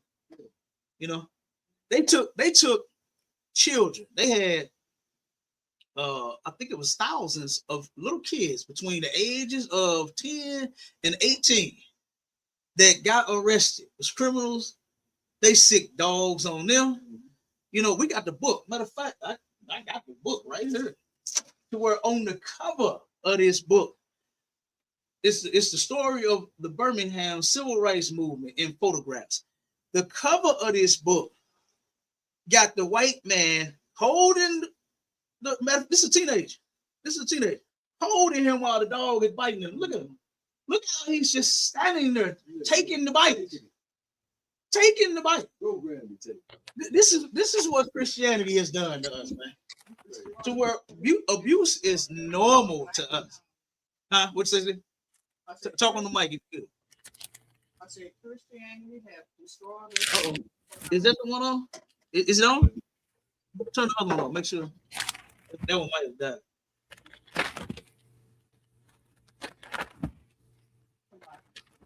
Is that one on too? That was Christianity. No, ain't neither one of them mics on. Go ahead, sis. Just talk loud as you can. Christianity had destroyed us for the lack of knowledge of who we are. That's right, sis. God is using the right people as a veil to keep us in line. And we still, not me, but right. Some of our brothers and sisters still want to be with this other race, white man and black men, not just marry them per se, but how they should too. Right. God using these white people as a belt to wake us up, as a whipping belt. Yes, that's a fact. God had warned us a long time ago. That's one of the reasons God made the right people, because we turned our back on him. So God said in his word, you're not going to love no other race other than him. So God put hate in these people hearts to do what they are still doing to us today. Mm-hmm. That's right. A couple of days ago, when I was looking at the news, another man was killed by 5 police white officers. That was another George Floyd. I mean, they underlined him for good, for sure. Black man on the line. He was in the news a couple of days ago. Yeah. They underlined him, they put him in the chokehold. Mm-hmm. It was about 5 police officers, and the last one that came to police me on this black man neck, and when he got to the hospital, he was already dead. Yeah. And God using these white people as a whipping belt because we broke his laws and his commandments. That's why we're in a situation like we are today. That's right. That's right. Say only marry your own people. Yep, that's a fact. And hopefully I can find my husband in the truth. Yep. That's right. Because I'm looking. I'm Miss Baby, but I don't know who he is. No, you ain't gotta look. He gonna find you. Look. When you go to one of our events, you know what I'm saying. And once you become a sister, an official sister in the school, you'll get a husband. Don't worry about that. You know what I mean? Don't trip off that. Look at that. Look strong brother sitting next to you. You know what I'm saying? So he like, yeah. No, I'm just messing with y'all. But you give a sister a hand, man. That was actually right on point. You know what I'm saying? Everything that you said, it is correct. The Lord is using these people, you know what I'm saying, as to keep us in line. Right. If we said you're not gonna love no other nation more than him. That's a fact. So when you do the same thing, your wife step out on you, you give her 125%. Yep. And she gonna love somebody else, marry somebody to have his baby. Will that make you mad? Yes. Mm-hmm. Will that make you mad? Want to kill her, or her to put some hurt? Yeah. Since it make you bad, make you wanna unalive. Listen, sis, I done told my kids, you better not come home with now nobody outside of this. If she ain't no Israelite, boy, listen, she ain't coming over here for that. You understand? She got her own man. What you gonna do? Man, I ain't gonna deal with it. You know. I'm gonna shun that evil mess. You know what I mean? Because I want my daughters and my sons to find someone and give what they have to offer to their own people. You know what I mean? Because guess what? When you marry outside of your, like for instance, a white girl, what do they know about how we came up? You know what I'm saying? What do they know about never having 2 things to match? You know what I'm saying? Cheese, no burger. You know what I'm saying? Cereal, no milk. You know what I mean? What do they know about that? What they know about land on pallets, on the floor, all the cousins, the family? They don't know none of that. You know what I'm saying? And they can't relate to us at all. And we shouldn't be trying to relate to them. We're trying to force ourselves on people that's like this. This white boy said that if 10, 20 families move in that area, they're going to be dead. That's what he said. They ain't lying. And that's how they feel. And they still feel the same way. They still feel this exact same way. You know, let me play a little more.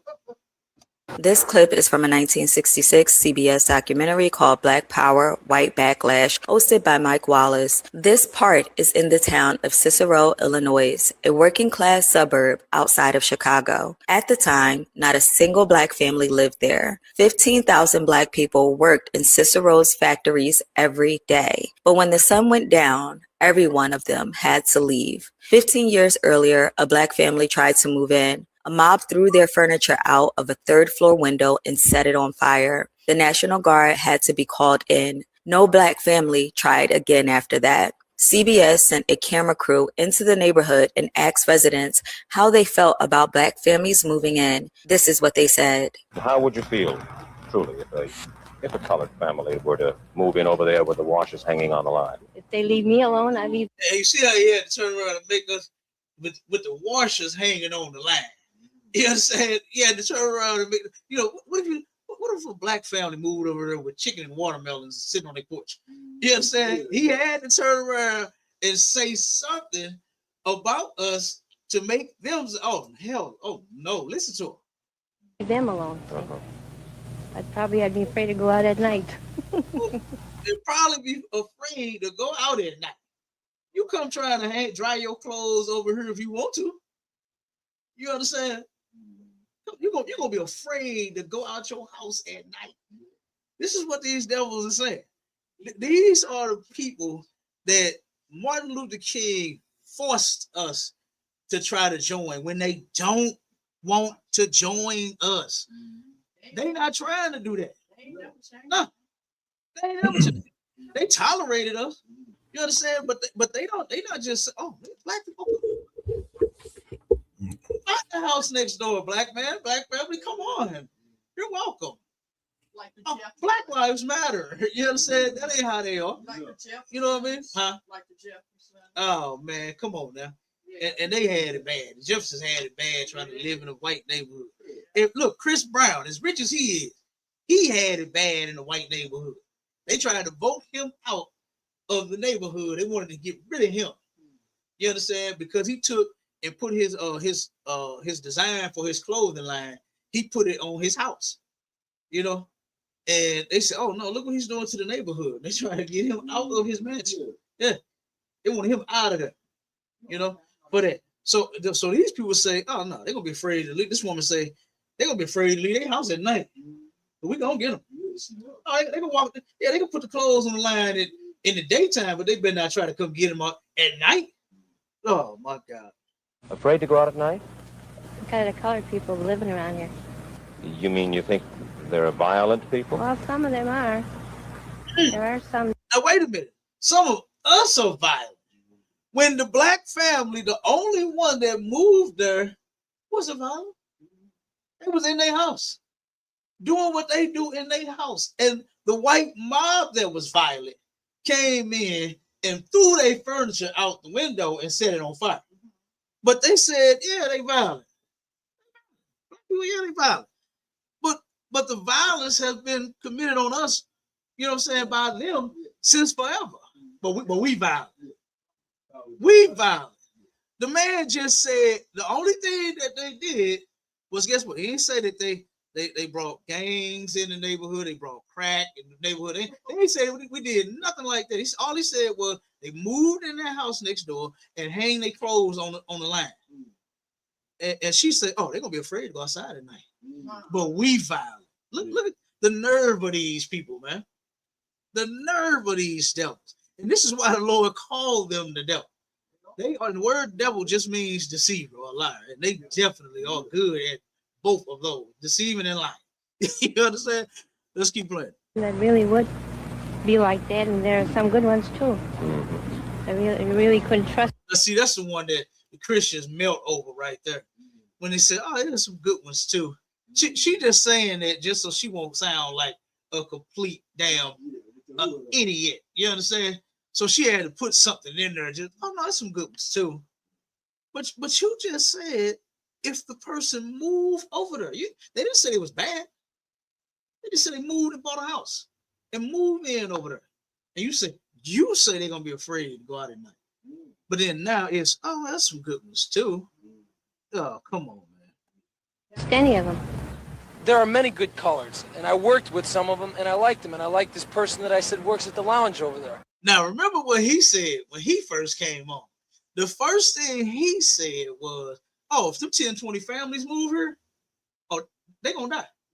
They're going to be unalive. Now he said, oh, you know what? There's some good colors out there. I got some friends. They always got black friends.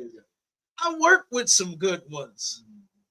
But you're going to take the 10 to 20, they're going to die. Like, come on, man. You got to know that God is smarter than you. And when he put it in his word and said that these people are the devil, you should take that. You should listen to them. Because guess what? These are the same people that we're dealing with. This dude is still alive somewhere. Matter of fact, that might have been him in that truck calling that brother, you nigger. He said, I'm going to pray for you. Fuck you, nigger. That might be his ass right there. You understand? Yeah. Let's keep playing. It's a lucky Cap. Go ahead. Yeah, that like you said, that guy he's somewhere out here. He's probably somewhere in the government right now, making all the rules and regulations for black people right now. It's a lot. Yeah, that's a fact. That's a fact. Pressing the hell out black folks. Yeah, it is. But there's the ones that are gonna march I don't like and I can't stand. I got no use for. The ones and when your church tells you, man, all they doing is marching and singing. They ain't hurt nobody. You know, like matter of fact, I gotta look up how many. I should have looked that up for me real quick. How many years have we been marching here in America? When I got to 100 and I think it was 10, 11 years, I lost count after that. We have been marching just that long. And the reason it started was because of 15, 20 minutes from here over in East St. Louis riots. When that happened, what happened in East St. Louis was there was a factory that the white employees had went on strike, right? And the company said, hey, we got money to make. And they started hiring black people. And so they went to the government and the mayors and everybody, politicians, they went to everybody, said, hey, them niggas is taking our job. And so they said, hey, that's the company's right to do whatever they want, hire whoever they want. So they said, okay, we're gonna fix this. And they unalived thousands of brothers and sisters over there because the white company hired black people because you was on strike because your smoke break was violated. You understand? That's what that type of shit was. So the company said, no, we got money to make. We know that they'll make some money. We know that these niggas go to work. So we're gonna hire them since y'all's gonna sit outside in the yard with a sign protesting. So then black folks ended up protesting and marching behind this thing that took place, behind this crime. If you look this up, they was pulling brothers and sisters, they coming from work, they snatching them off the train. I think it was trolley. You know what I mean? They snatching them off the doggone buses, unaliving them. And they pull up to a stop sign. A mob of white people come and turn around and snatch them out their car. They burned down several houses. I went to them, to the houses that got burned down. It's still holes in the ground. It's still holes in the ground over there where they never even built nothing on top of it once they burned it down. Okay? This is why they started marching in this place. And he said those are the ones that he hate. Them the ones he hate. And them the ones that just walking around singing, saying, I am a man. We shall overcome. You know, that's all they're doing. Yeah, peaceful. And then you hate them, you know, and they're violent. You know, when Martin Luther King made sure nobody lifted a finger. As you can see on this, these pictures get worse than that in this book that I got. You understand? And then the other book that I got, and the children will let the children march. You understand? The pictures get worse in these things. You know, on how our children just sat there and our brothers and sisters just sat there and took all of the abuse from these people. That's the Christian way. What they say, turn the other cheek. Turn the other cheek don't literally mean somebody punch you, jack you in one jaw, and while half your teeth hanging out and you're leaking, right? You say, okay, time to hit this one. Go ahead, hit me on this one. That's not what that means at all. You know what I mean? Because What'd you say? Some people think Yeah, and the reason they say that is because Christians are sissies. Christian men are sissies. You're supposed to protect the women and the children, not put them out there in the damn danger. You understand? As a matter of fact, if you was marching and protesting, then that'd be one thing. But they had the women out there. You know, they had the marches started losing momentum. People was tired of wearing out their best gym shoes. You understand? Walking every goddamn where and not getting no results. They was getting tired of getting beat up and spit on and dogs and N-word and billy clubs and little girls blown up on buses. They was getting tired of that. So they turned around and said, you know what? Hey, I ain't going. Human rights. And you pay no attention to your church? So like about that. I ain't going to the march tomorrow. Right? That's what they said. I'm not going. So they turned around and said, one dummy said, I got the perfect plan. One Christian sissy said, I got the perfect idea. We'll use the children. And they put shit, they went around asking these little kids, do y'all want to march? And the kids, of course, they don't know what the hell they getting into. They said, yeah. And thousands of children started marching. You know what they did? The same thing they was doing to the parents. The same exact thing they was doing to the parents. Beating the hell out of them. Doing what? No regard for age. We read the scripture. No regard for age, old or young. They ain't give a damn. Oh, you want to sit your kids out here? Oh, we'll show you what we feel about your kids. We'll show you what we feel about them.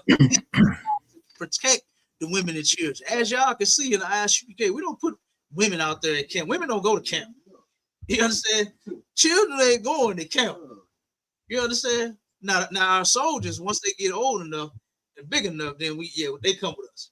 You understand? But they get protected when they are there. You know what I'm saying? When they 14, 15, 16, they are protected out there. You understand? Ain't no harm gonna come to them. All right. If you do, boy, you're gonna have a whole problem on your hands. You understand? But just saying, we're not putting them out there in danger to get harmed. You understand? Knowing that these animals are assaulting you while you marching, why are you putting the kids out there? And that's what they did. That's what that Christian sissy did, man. And they really think that they did black people some justice. They really believe that we have gotten further ahead than we know. We went totally backwards. You know, they haven't moved. They haven't grown. They haven't changed. You know what I mean? Like, what are we talking about here? You know, so this is insane. But let's hear a little more of the video. I pay attention to my church when they say about human rights. But what the marchers want, they don't want rights. They say they want peaceful coexistence. How can they have peaceful coexistence when there's all this trouble? Who makes? And who is the trouble? He about to ask him. Who makes the trouble? Who makes the trouble? Listen. The trouble. They do by marching. Woo! Good doggone night. This is the devil the Bible speaks of. He said, how they making trouble? In this country, you have the right to protest. That's right. That's a part of your rights as an American citizen to be able to march and protest if you feel like you've been treated unfair. What's a lock you? Go ahead. That's so heavy, Adawan, what you bringing out. You know, they're not satisfied. You know, if you standing up for yourself, you know, they don't want that. They want you to be tail tucked. They want you to hold your head down. If they coming down the street, they want you to cross over to the other side of the street. Yeah. If you stand up for yourself, they call you a troublemaker. Yeah.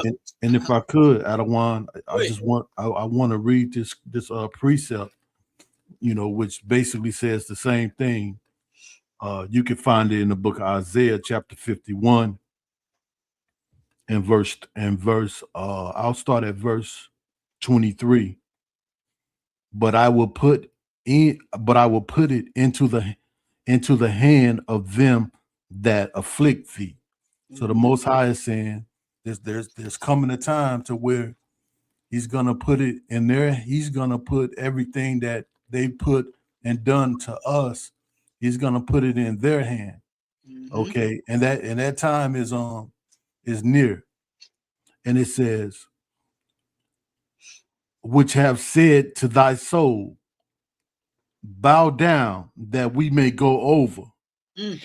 They want you to hold your head, they don't want you to look, they don't want you to look them in the eye.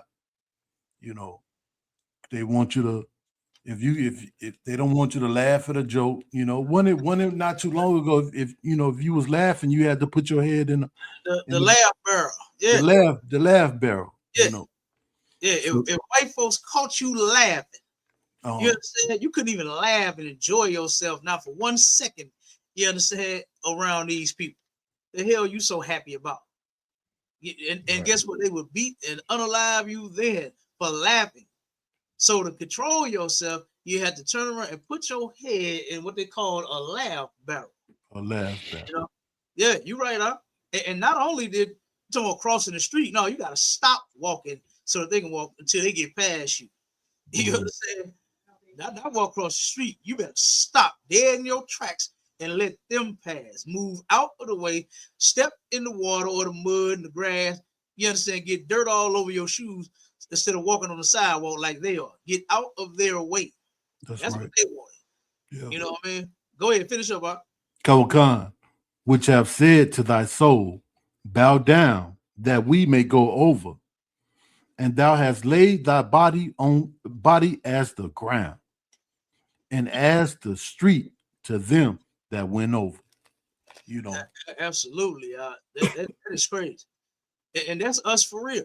That's these Christians. That's what they got us doing. That's right. Out down like the street. Look out, they turned around and did what they called a die-in here in St. Louis. I forgot who this was for, right? But it was some brother, I think it may have been Anthony Lamar Smith, that after this, they came up with an idea to go to Clayton, right? And go before the city hall and do what they called a die-in. And a die-in consisted of you taking white shirts, taking red paint, putting red hands all over the shirt that represented blood, and then the name of your loved one that the white police officer or white person is unalive, right? And lay down in the middle of the street. Y'all look that up. Matter of fact, Marshala, find that video, brother. Find that video of a die-in in St. Louis, and you will see how ridiculous this was, to where they had men, women, and children laying in the middle of the goddamn street in Clayton County with a shirt on, with red hands, and the name of the deceased loved ones on it that was unalive by white people. And they really thought that they was, finna receive justice by doing that. That's the scripture right there talking about who else could they be? That brother said a DNA test. Nigga, I don't need DNA tests when I'm seeing stuff like that. When the Bible says that we are laying down in the middle of the street so that they can walk all over us. And they've been doing that, literally. And now here we are, we came up with an idea to lay down in the middle of the street. Huh? They love it. They do. They do, sis. They make them feel more secure. Yes. Yes. That's right, sis. They absolutely do. They feel superior when you are inferior. That's when right. When you walk up and you start tap dancing, boing, boing, boing. When you a clown ass nigga, oh, they love that. That's right. Oh yeah. When you can turn around and dunk the ball, you know what I'm saying? When you can hoop, you know what I'm saying? Oh, they love that. They love to see an act. But when you actually stand up for yourself, say, wait a minute, I'm not gonna let you mistreat me. Who the hell you think you are? Now you got a whole problem on your hands. Now you got a whole problem. But like you said, when you into humiliating yourself, oh man, they love it. They love to see us humiliating ourselves with shit like that. Ain't no way in hell we should be doing a die-in, a lay-in, or whatever the hell you call for that. All we got to do is what we have been doing in the ISUPK under Commander General Yohana since 1969 is turning our backs on these people. No longer giving them our love. We don't love them. We love our own people. You know, we're not trying to join you. You know, look at what trying to join you has gotten us all these years. They blew up some little girls on us. The sister that what's her name? Ruby. What was it? The first little black girl to ever attend school. Oh my God. That integrated with white school. Look her up. Ruby something. What is her name? Somebody find her name for me. Ruby something. And this little baby, this poor little baby, went to school. Matter of fact, all the kids, they pulled all of the white students out of every class she was in. What's her name? Who? Ruby Bridges. Oh, I hate that her parents did this to her. They had her. She was, I think, the first black kid to integrate into white schools. And this baby, this poor baby, this poor baby was getting death threats from teachers, from adults. You understand? She was getting death threats from adults. She better not go to that school. My kids ain't gonna be in that class. All them devils pulled all of the kids out of her classes. She was the only one in a class being taught anything. You understand? Why is it so important for us to join with these people when they don't want to join us? They don't want us in their school. You know why? That's why they made the public school system. They don't want us in their communities. That's why they made the ghetto. You understand? They don't want us working in their companies and factories. That's why they gave us McDonald's in our neighborhood and Family Dollar. You understand? They don't want to join together with us, man. Yeah. Go ahead, sis. Emmett Till. Who? Emmett Till. Emmett Till. Emmett Till.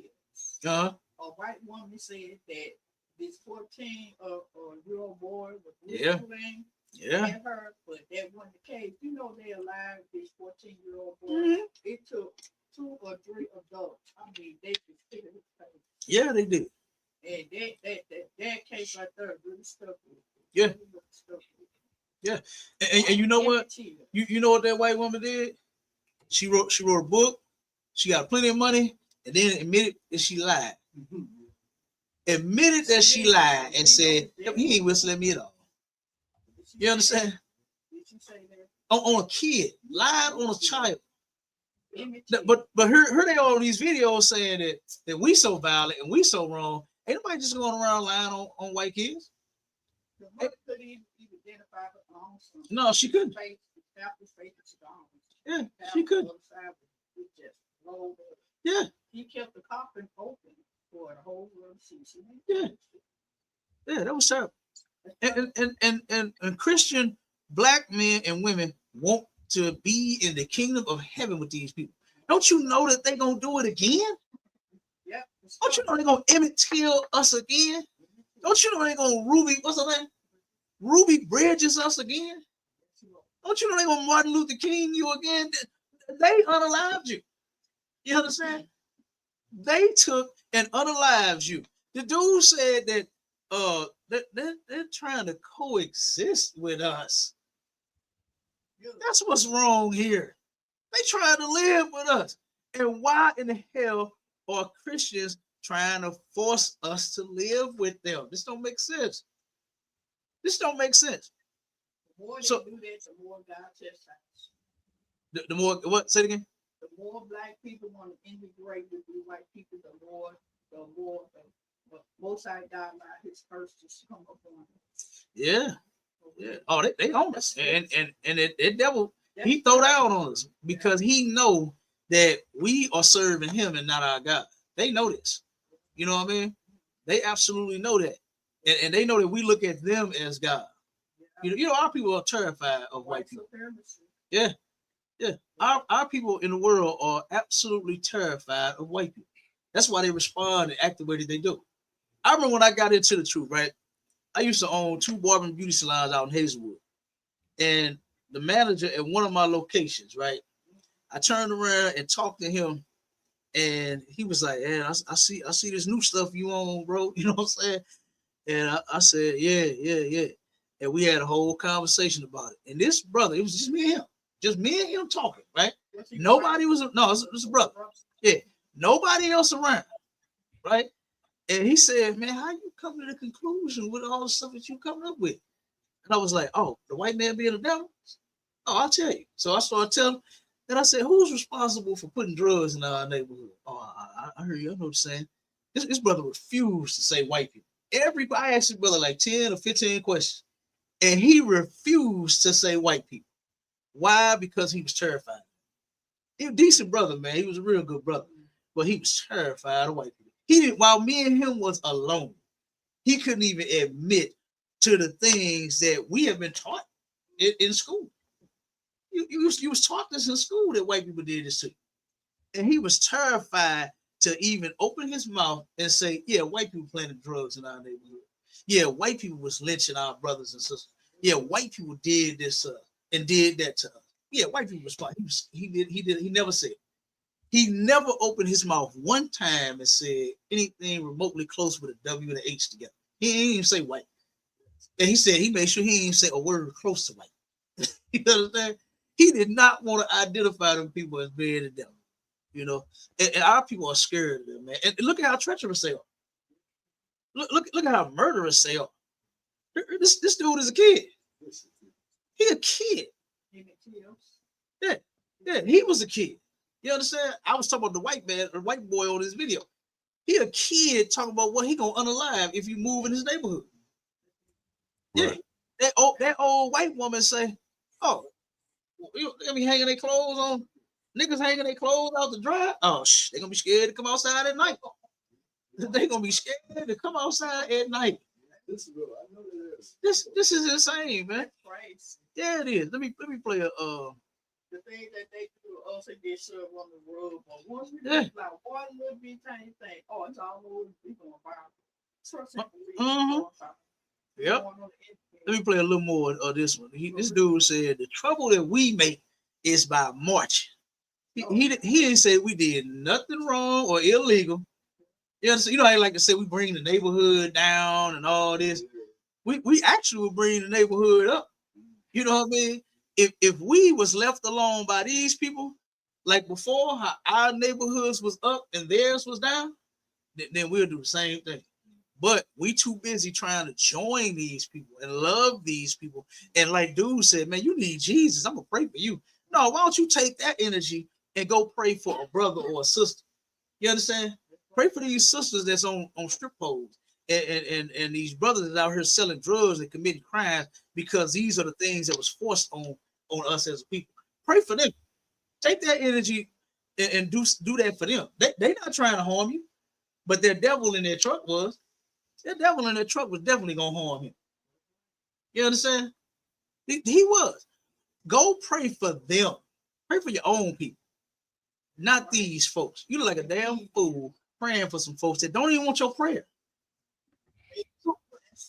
Right. Soon as he said, "I'm gonna pray for you," F you was the next thing out of his mouth. He don't want your goddamn prayers.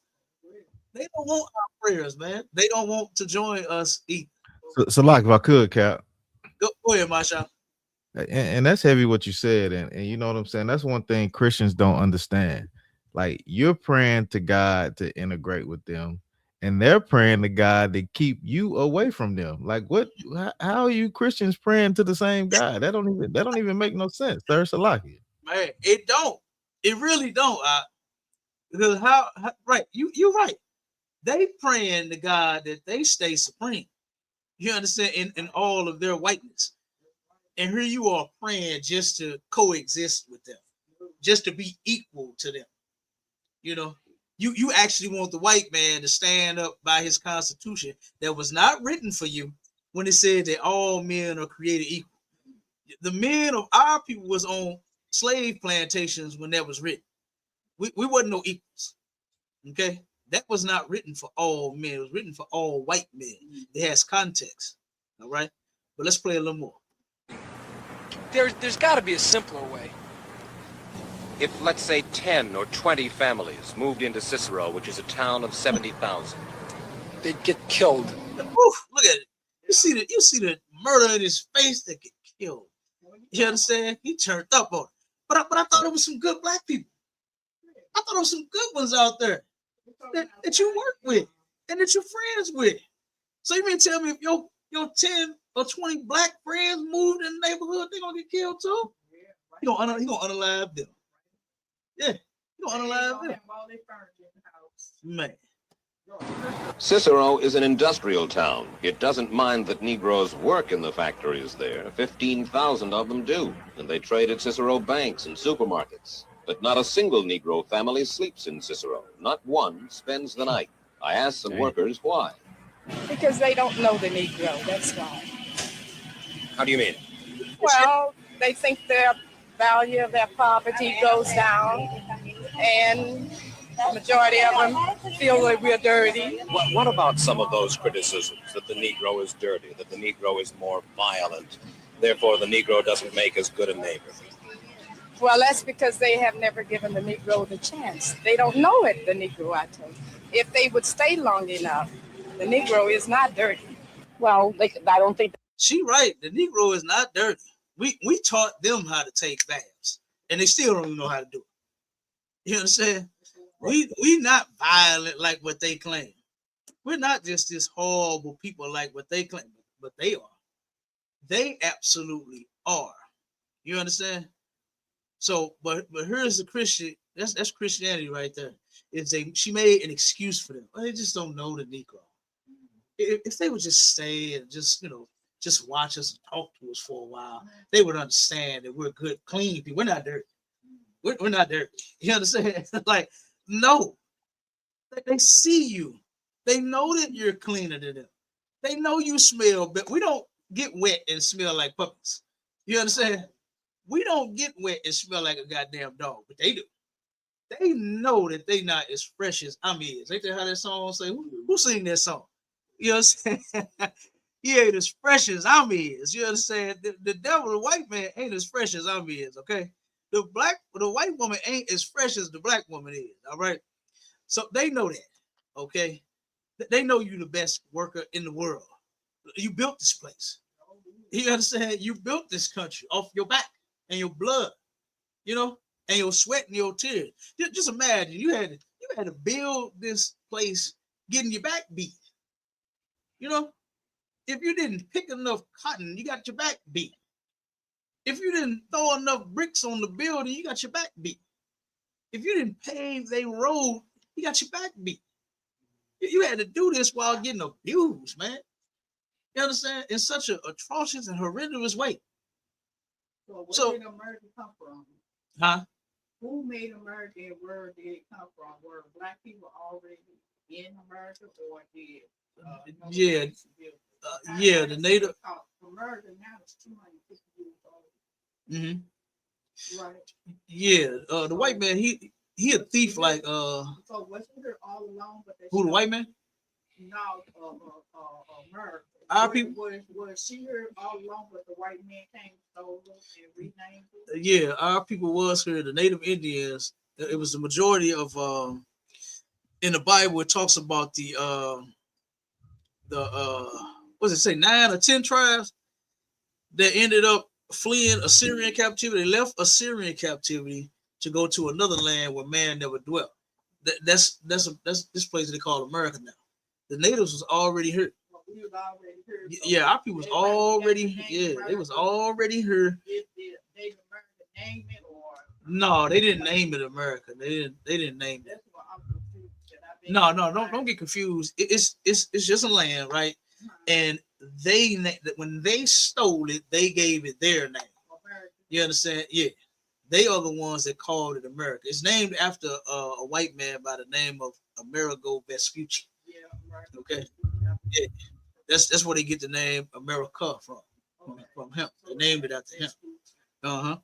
So, man, right? America's a man, right? Yeah, Amerigo Vespucci, yeah, white man. Yep. So that's where America got its name from that dude. They named it after him. So when he took it, he stole it from the natives, right? Because the natives were here. they was already living here. They already had everything going on. They had their systems. Matter of fact, right over in Cahokia, Illinois, Cahokia Mounds is about 20 minutes from here. You ever been there? Yeah, you know what? We'll take a trip over there. You understand? We'll take a trip over there, and I'll show you the Cahokia Mound, right? And Cahokia was one of the biggest. It said the biggest metropolis areas. I think it was even they compared it to. I think it was like London or Europe, one of those. Some I can't remember which one it was. They compared it to that. They said it was even bigger than that, it looked larger than that. And the natives had it going on, right? They had everything going on over here. They had businesses, they had food, they had animals, they had all they they had everything. Oh yeah, you know they got cases of the different things that they had. The glasses, they got old pairs of glasses they made. They had tools, hammers, screwdrivers, all kinds of stuff that the natives was working with. They still got them over there. But what they did was, if you look at it now, you know they didn't completely destroy that area.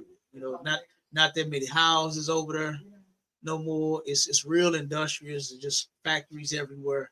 You know, big businesses and companies over there. Especially where the mounds, the Cahokia Mounds is at. They, huh? What's that mountain? If you just call them Mounds. Yeah, it was like they made pyramids and stuff like that, right? Because they are the same people that helped build up Egypt. You know what I mean? When you go in the Bible, it'll tell you that we built up their treasure cities in Egypt, and those mounds, those pyramids, that's what the Egyptians like, and we built those for them. And then they have mounds over there in Cahokia in shapes of pyramids that even got the steps going up the sides of them, same way that they got them like in Egypt, you know. And it's because hey, those same people that built them in Egypt, they built them here when they fled the Assyrian captivity, you know, and they came to what they call America now. You know what I'm saying? They came here and they built up this place, you know, and of course the what huh? Can you live in the pyramids now? Can you live in a pyramid? I'm pretty sure you probably could. You know, I ain't finna live. My pyramid is a little house, a little 4-bedroom with a kitchen, and you know what I'm saying? With a kids in the house, 10 kids. Yeah, all that. That's my pyramid right there. I ain't living in one of them. You know what I'm saying? I ain't living in a pyramid, but you probably can though. I mean, hell, they make tiny houses, so they can probably make a pyramid. And matter of fact, they got A shape, what they call A shaped tiny houses. It's like a little pyramid, you know. So they got all kind of stuff now. But yeah, no, they took this land from them, called it their own. You know, if you look up the Trail of Tears, you know that was when they took the natives. And hey, I own this place. They went and made themselves deeds to a property that was not theirs, shoved the paper in the natives' face, and said, "Hey, I own this land. You gotta go. This here my land. You got to go." You know, and they unalived them as they was forcing them out. That's you know where what I mean? Thanksgiving come in, right? Yeah, you get the Thanksgiving from that too, to where they turn around. They didn't know that the Native Indians were the true spirit. They warriors for real. You know what I mean? And you couldn't just unalive them. You just wanted to do that. You know, and they fought them, and they saw that they could not get them to stop.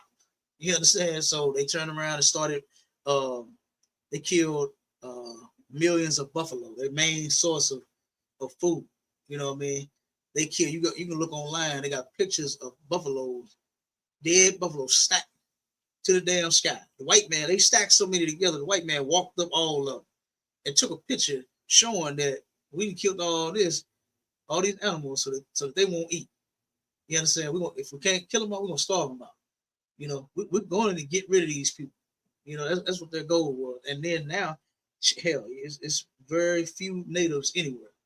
You know what I mean? Very seldom you're gonna run across a native Indian, you know, because they wiped a lot of them out. Judah. Yeah. Yeah. The natives, they are our brothers and our sisters. Yeah. And I don't want the kingdom without them. You know what I mean? That's right. Yeah. So yeah, so they are family.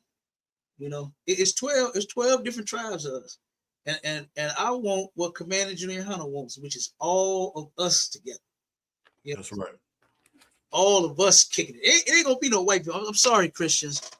The white man and woman that you love so dear, so dearly, they are going to be slaves in the kingdom of heaven. It's in the Bible, and eventually they are going to get wiped out. You understand? They are going to get wiped. There's going to be no more. We're going to be at a museum, right, with our kids and walking. You know how kids do with dinosaurs. Daddy, what's that? We're going to point to it.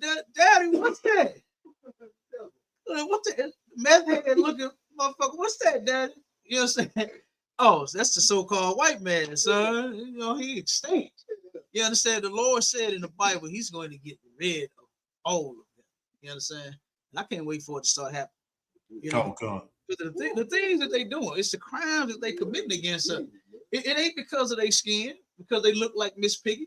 You understand? I don't care what they look like. Yeah, it don't bother me. But look at the crimes that they keep committing.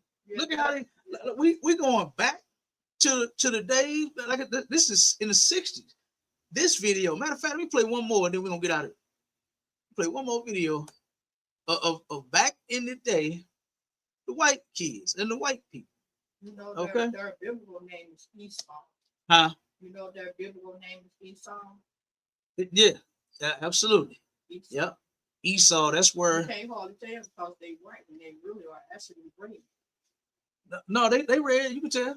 They call themselves white. Get mad. Yeah, they call themselves white, but yeah, they get mad or you slap the hell out of one of them. That red, the blood just show through their skin. They got that translucent skin. You understand? To where their blood shows through it. So you right, they not white. That's what they call themselves because they claim that they are pure. You know what I'm saying? They claim that they are pure. You know, so that's why they call themselves white. But yeah, technically they not white. They are red. You are correct. All right. Yeah, that is absolutely correct. We could tell the sister been in class. Most High in Christ. Yeah, damn right. I got a lot of stuff built up inside, gotta come out. Oh, that's all right. This is the place to get it out, sis. You understand? And guess what? We're gonna help you get it out. It's been built up for years. I can't That's all right. It's pushing through. I understand. I definitely understand. Guess what? I had years of frustration built up too. You know what I mean? In this place. I'm gonna tell y'all a story. One time I seen there's a brother that went to court, right? He went to court for child support. And it was a white couple there, and they was getting a divorce, and it was two brothers there, right? That had to submit their income. You understand? So that the judge could know how much child support to slap on them, right? So the white couple was sitting there divorced. They had both of them had attorneys, and the man would say something, and the woman would say something. The judge is sitting there. You know how what's his name? Collie McCoughlin did his face on his hands on his face like this. The judge was like that. He said, judge was like this. He was just so shocked. He was sighing and the man would say something about the reason he wanted the divorce, and the judge, and then the white woman would say something, he was so sad. He was so moved with compassion, right? And he turned around, and when when they got done, when the man and the woman, when they got done with whatever it is they were saying, okay, the judge said, is there anything, and I mean anything, that I could do to keep you two together? He said, tell me and I'll do it. Come on. How about you? Told the man, how about you? Come on, tell me. He looked over at the wife. He said, you, come on, tell me. Whatever it is, I'll do it. They both laughed. He said, oh, well, I tried. This is what the white judge said. Brother said he went up first, brother. White man reached over and stuck his finger in his face, said, no, if you lying, you're going to jail. He said, damn, why ain't trying to keep our family together? Why you ain't willing to do something to get Shaquita in her and do something to keep us together? He said, a brother went up. He said, you know, if you lying, you going to jail. That's what he said. Now, he was so moved with compassion, and he wanted to fix the white family, keep them together, willing to do anything. But the black family, oh, he would destroy that shit. He ain't give a damn about that. Tyrone and Shaquita, y'all finna suffer the consequences now. You understand? He wasn't moved with not an ounce of compassion for them brothers, you know, and their sister. Yeah, it was just over for them. Okay, but let's play this one right here. This is another old one, another old video to where where these is children here, little white kid.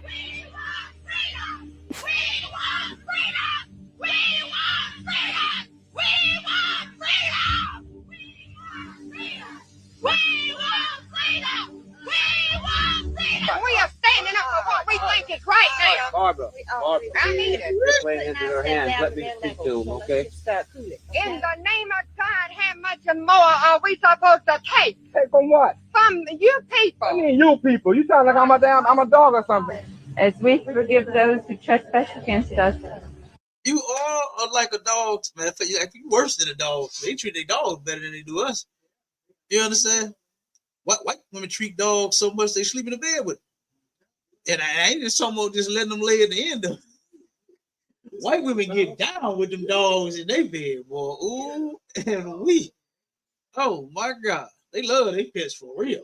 If y'all look up, it was a video where a white cop pulled a white man over. And the white cop, and this is way before AI. Don't nobody tell me this video was no AI. No, it was not. This was way before AI hit. The white cop asked the man, had he had sex with the dog yet? Yeah, look at it. I'm trying to find that video. I'm gonna send it to you. He was like, oh yeah, nice dog. He rubbing on the dog and all that. I guess he was getting turned on. And he asked that man, had he had sex with the dog yet? Straight up. I said, good goddamn night. So they love their pets, but they don't love us. You know, we the pets they don't love. You understand? And here he is. He said, you act like I'm a dog or something. Like, man, you're not finna convince them with none of that. You know, they don't give a damn about that. Here it is. They trying to integrate schools and all that, put the black folks in their school, and they didn't want it. And here we are again, trying to make them understand that we look like the sister said, we're not dirty. You know what I mean? We're not dirty. Right. We're not evil. We're not violent. We're not this. We're not that. You know, we're always trying to convince them when there is no convincing. Right. We should see and we should know that these people, they done. They done. It's over. And lead us not into temptation, but deliver us from evil. Amen.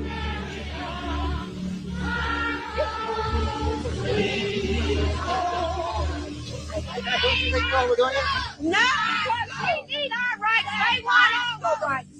They're not going to give it. And they don't have enough gumption to turn around and tell that Supreme Court to rule on the laws of the land rather than to mess with our children and ruin our education and put our country down. Now, they were appointed officials, and we'll impeach every one of them if we have to get this country back where it belongs. But by the time somebody do something, because now all of a sudden the tide is turning a little bit. You see how things feel now. You all come upset, huh? You're all upset. Say somebody taking your rights away. We want no trouble. We don't condemn these black people. They are human beings too. We understand that, but we want our school. If you understand they're human beings, then why you don't treat them like it? Why don't you treat them like human beings if you think that they're human beings? That's because they don't. They really don't. In their Constitution, they said that we're 3/5 of a man, and they still feel that way. We're not even a whole man and a whole woman to them. They don't believe that we're human beings at all because they don't treat us like it at all. And we're going to get it if we have to go to Washington to get it. We are doing what they have done many, many times. Now, is that wrong? She's talking about them marching. You understand? Now they done did it many, many times. We doing what they did, which is march. That's all. You understand? And nobody cares about you marching. Nobody's trying. Well, I don't know what the brother is trying to do. I don't even know why he out there even bothered with that. You know what I mean? Why are you even out there in these people's face, even trying to talk to them about anything? When they don't want you there in their school, they're saying save the schools. Right. SOS, this is an emergency. Save our schools from these niggas. Yeah, that's what they're saying. That's what they're saying. Save the school from these people. People of this world today, is it wrong that we stand up for a change? For the first time, we are standing up for our rights. What is wrong about that? And why did he have to come over here? To order us to do what they want us to do. Now we're not going to do it. That is over. These people fight for your right. And I mean fight for what you think is right and what you're here to fight for. You got a heart, you got a conscience. Fight for it. And give it all you got. And I mean the people of the world today better do it. Because if they don't, they're going to be dominated throughout this world by this federal government, which is dominating the world today. No matter who you are, black or white, if you feel that it's right, fight for it. But fight for the right thing. Don't create a disturbance, but fight for what you got and for what you worked hard for. In my opinion, if anybody has the right to fight, it's the Indians. They were the ones that were here in this country before the black people or before we were.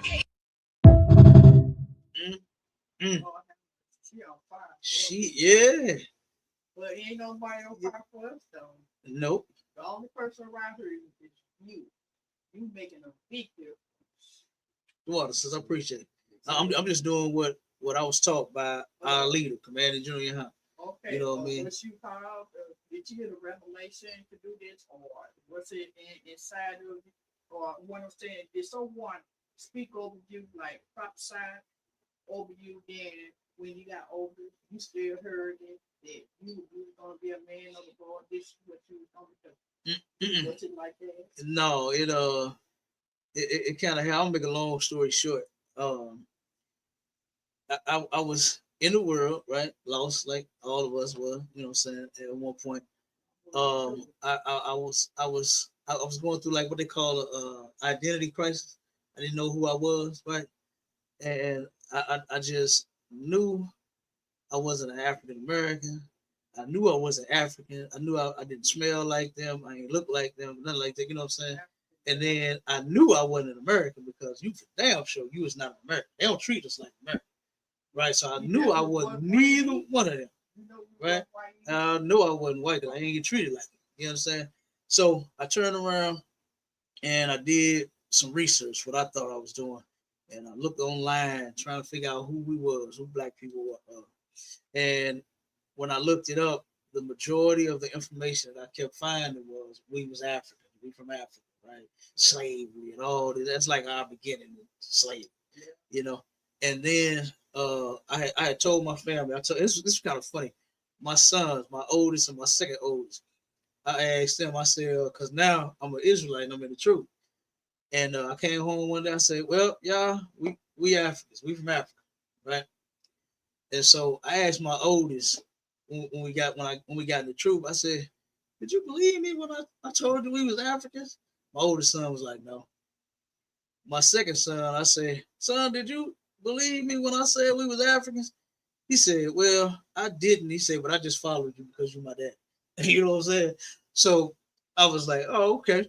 But so from there, you know, I had I was kind of like a Pan-African / conspiracy theorist type something. I don't know what the hell you know what I'm saying? I'm looking up African everything. I ain't buy no dashikis though. You know what I'm saying? I wasn't getting it, you know, I don't like dashikis. I wasn't trying to, you know, get what they dress. But I'm looking up African everything. Turned around and was looking up conspiracy theory. The white man gonna kill everybody and Illuminati and all this type of junk. And so one day I was just looking up some I had bought a bunch of like DVDs, conspiracy DVDs, and all kind of shit. Bought a bunch of guns and grenades and rocket launchers and everything. I said, boy, if they're gonna come get us, they're gonna have a fight on their hands, right?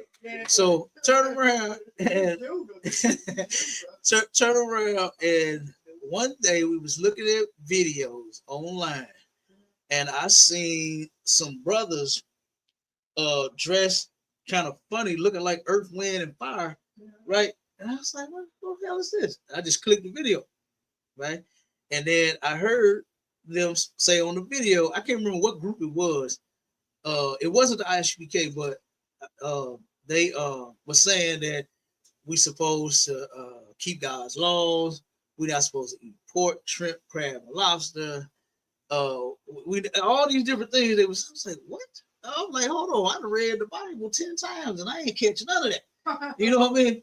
And so I told my son, go get my Bible. And I'm following the scriptures, what they say. I'm like, damn, they do say that. Follow most, damn, we do say that. You know, like, I missed it. You know what I mean? So turn around after that, you know, from there, I had to look, I thought I found the truth, right?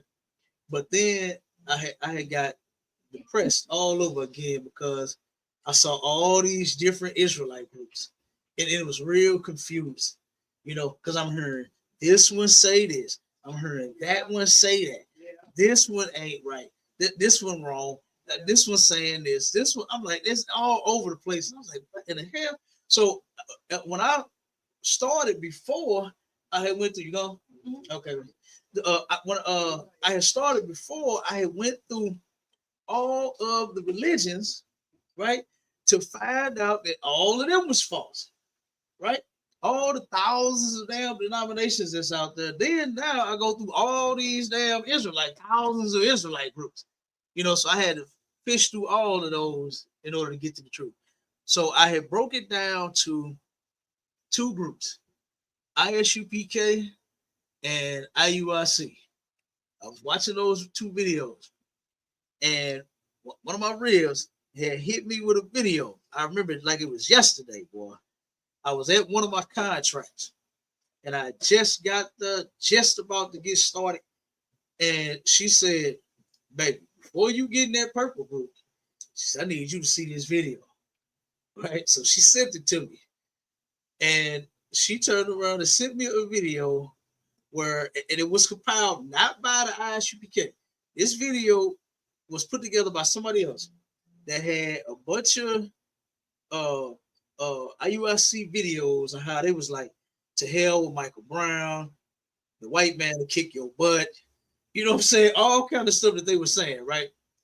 And I was like, whoa. So one dude said, if any one of you out here got a warrant, he said, I'm calling the cops. He said, we snitch. He said, that'd be like $2,000-$3,000 for my pocket, for my nation. That's what he said. And I was like, damn, Christ had a warrant. I was like, our king, Yahushua had a warrant. They was looking for him. You understand? And was wanting to put him to death because he was teaching the truth. And turn around, and I looked at that video, and I was like, oh, you know what? Yeah, this ain't the group for me. You know what I mean?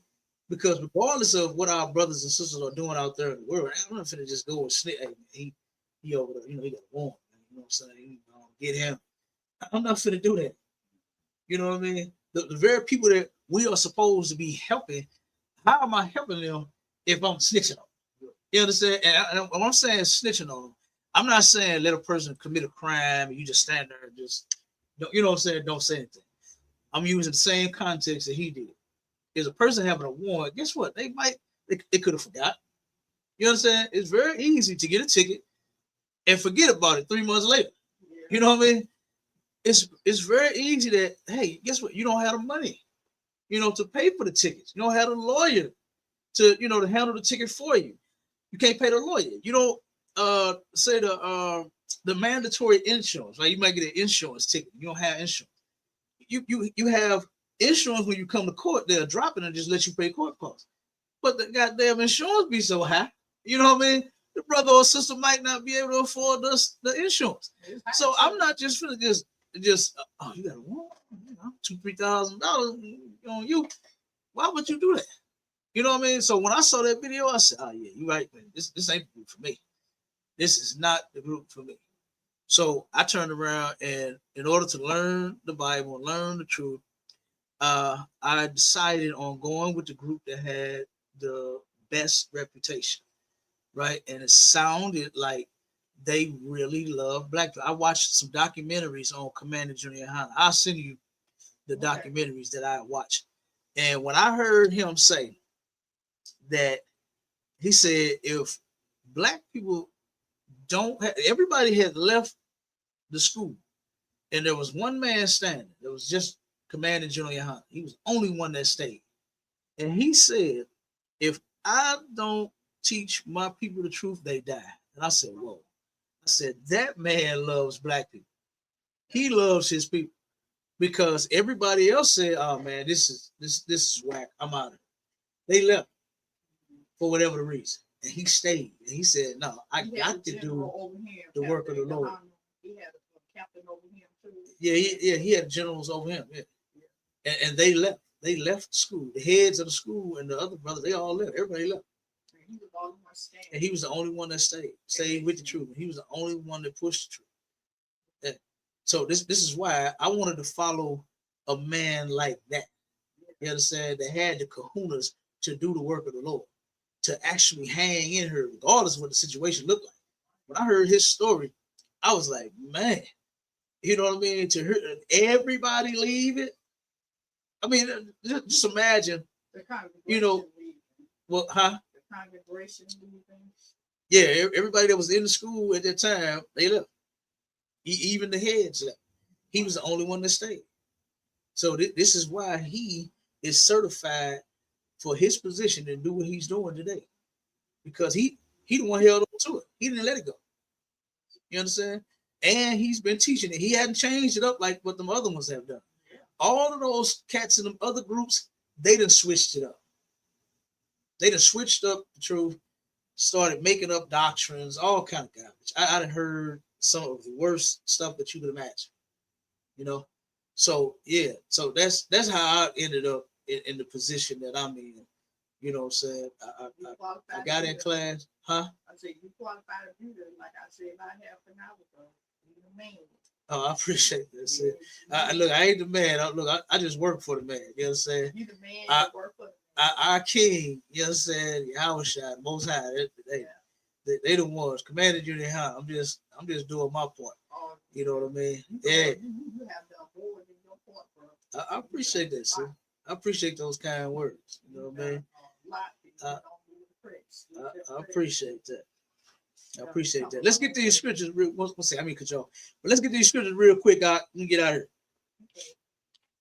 Give me Psalms 58 and start at verse 1 and read down to about 5, maybe. Come on, sir. The book of Psalms, chapter 58 and verse 1. Do ye indeed speak righteousness, O congregation? Mm-hmm. Do ye judge uprightly, ye sons of men? You sons of men. Well, you judge right. We see the sons of men, don't we? It's talking about the other nations of people. You understand? These sons of men, they don't judge righteous. Go ahead. Come on, sir. Verse 2. Yea, in heart you work wickedness. Mm-hmm. You weigh the violence of your hands in the earth. Man, look at the devils on this video, them documentaries. They weighing out, you know what I'm saying, the violence at their hands in the earth. You understand? At no time are they stopping, okay, to clean up their act. Law. They just putting it out there on whoever, wherever, whenever, for whatever. Those brothers and sisters, I don't agree with marching, right? But those brothers and sisters was just peacefully marching, man, singing songs, you know. And those devils made sure that they said it on film. Oh, let them move over here if they want to. They're gonna be unalive. They're gonna be dead in the morning. They're gonna be afraid to come out at night. You know, this is insane. Go ahead. Come on. Psalms 58 and verse 3. The wicked are estranged from the womb. The wicked, and this is talking about our oppressors. It's talking about the so-called white man. The wicked are estranged from the womb. Okay, go ahead. Come on. They go astray as soon as they be born. They go astray soon as they be born. They're no longer with us. You understand? They go astray as soon as they be born. Okay, keep going. Speaking lies. Speaking what? Speaking lies. Didn't you hear all them people, all them devils lying on black people on their videos, saying that they violent? They gonna bring this and bring that. And they gonna do this. All they was doing, they make trouble. Man, ask them how. Who makes the trouble? They do. How? By marching. They're talking about peaceful coexistence. What's wrong with that? You understand? And I'm just saying it in a sense of how he's saying it. I know what's wrong with it because there ain't gonna be no peace. We ain't gonna never have no peaceful coexistence with them because they don't want to coexist with us. But I'm just saying, in his aspect.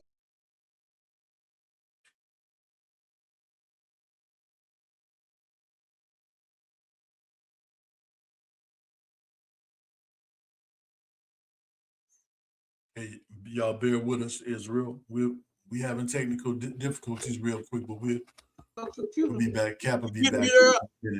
Khan, I can hear you, sir. You can hear me? Come on, Khan, sir. Okay, dang, I wonder what happened. But their screen just went black. I'll figure it out later. Let's finish up the scripture. We'll get about it. Come on, sir. Their poison is like the poison of a serpent. They are like the deaf adder that stoppeth her ear. They like the deaf adder that stoppeth their ear. You know those white folks wasn't hearing nothing that those black folks were saying. That white woman was so enraged that black man even came over there to even talk to her and even ask why are they doing what they doing. You understand? When that sister was saying, well, that's because they don't know the Negro. That's why they act like that. They just don't know us. If they had the time to talk to us, they ain't trying to talk to you, lady. You understand? They're not civilized. You are. You're civilized. They're not. Can't you see that they are animals? They are like the deaf adder that stop at their ear. They're not hearing you. They're not hearing you. That's right. Okay? That woman was never going to hear you. Martin Luther King's passive-aggressive thing was to where white man is going to see your suffering. Somehow he's going to just snap out of it and have compassion. He's going to have your foot on your neck, and then he's going to hear you saying, "Oh, I can't breathe," and all of this. And he's supposed to, "Oh shit, this is a man, this is a human. Come on, let me help you up, my friend." That's what Martin Luther King actually thought that they were going to do. And it ain't happening. You understand? It ain't gonna happen. Okay, it ain't gonna happen. Yeah. I think that's it on that. You understand? So y'all get the point. You understand? Let me try to see what the hell going on with this computer, because I don't know. It act like this doggone power here went out, and we plugged in. Like I said, I don't know what in the hell going on. But let me figure this out. And look, everybody tune in to the next one. Tune in to classes, ISUPK.com. Pay y'all tithes. You go to ISUPK St. Louis. You understand? And rock with us. Pay y'all tithes so we can do the work of the Lord all over the earth. You understand? Get in class. All right. If you actually want to learn the Bible, this is the place. If you actually want to learn how to move in this society and deal with these people and this oppression and everything else, this is the place. All right. The ISUPK is the home of the truth. No cowards and defenders of the faith. And with that, Shalom, Israel. Shalom, Israel. Well, Captain, can I come to the next one? Nigga, what you scared for? Huh? I hear your heartbeat. Pussy talking all that shit. You ain't talking no more. Cause the motherfucking killers outside your front door. And it sound like better pray, nigga. First 48, nigga. Yeah.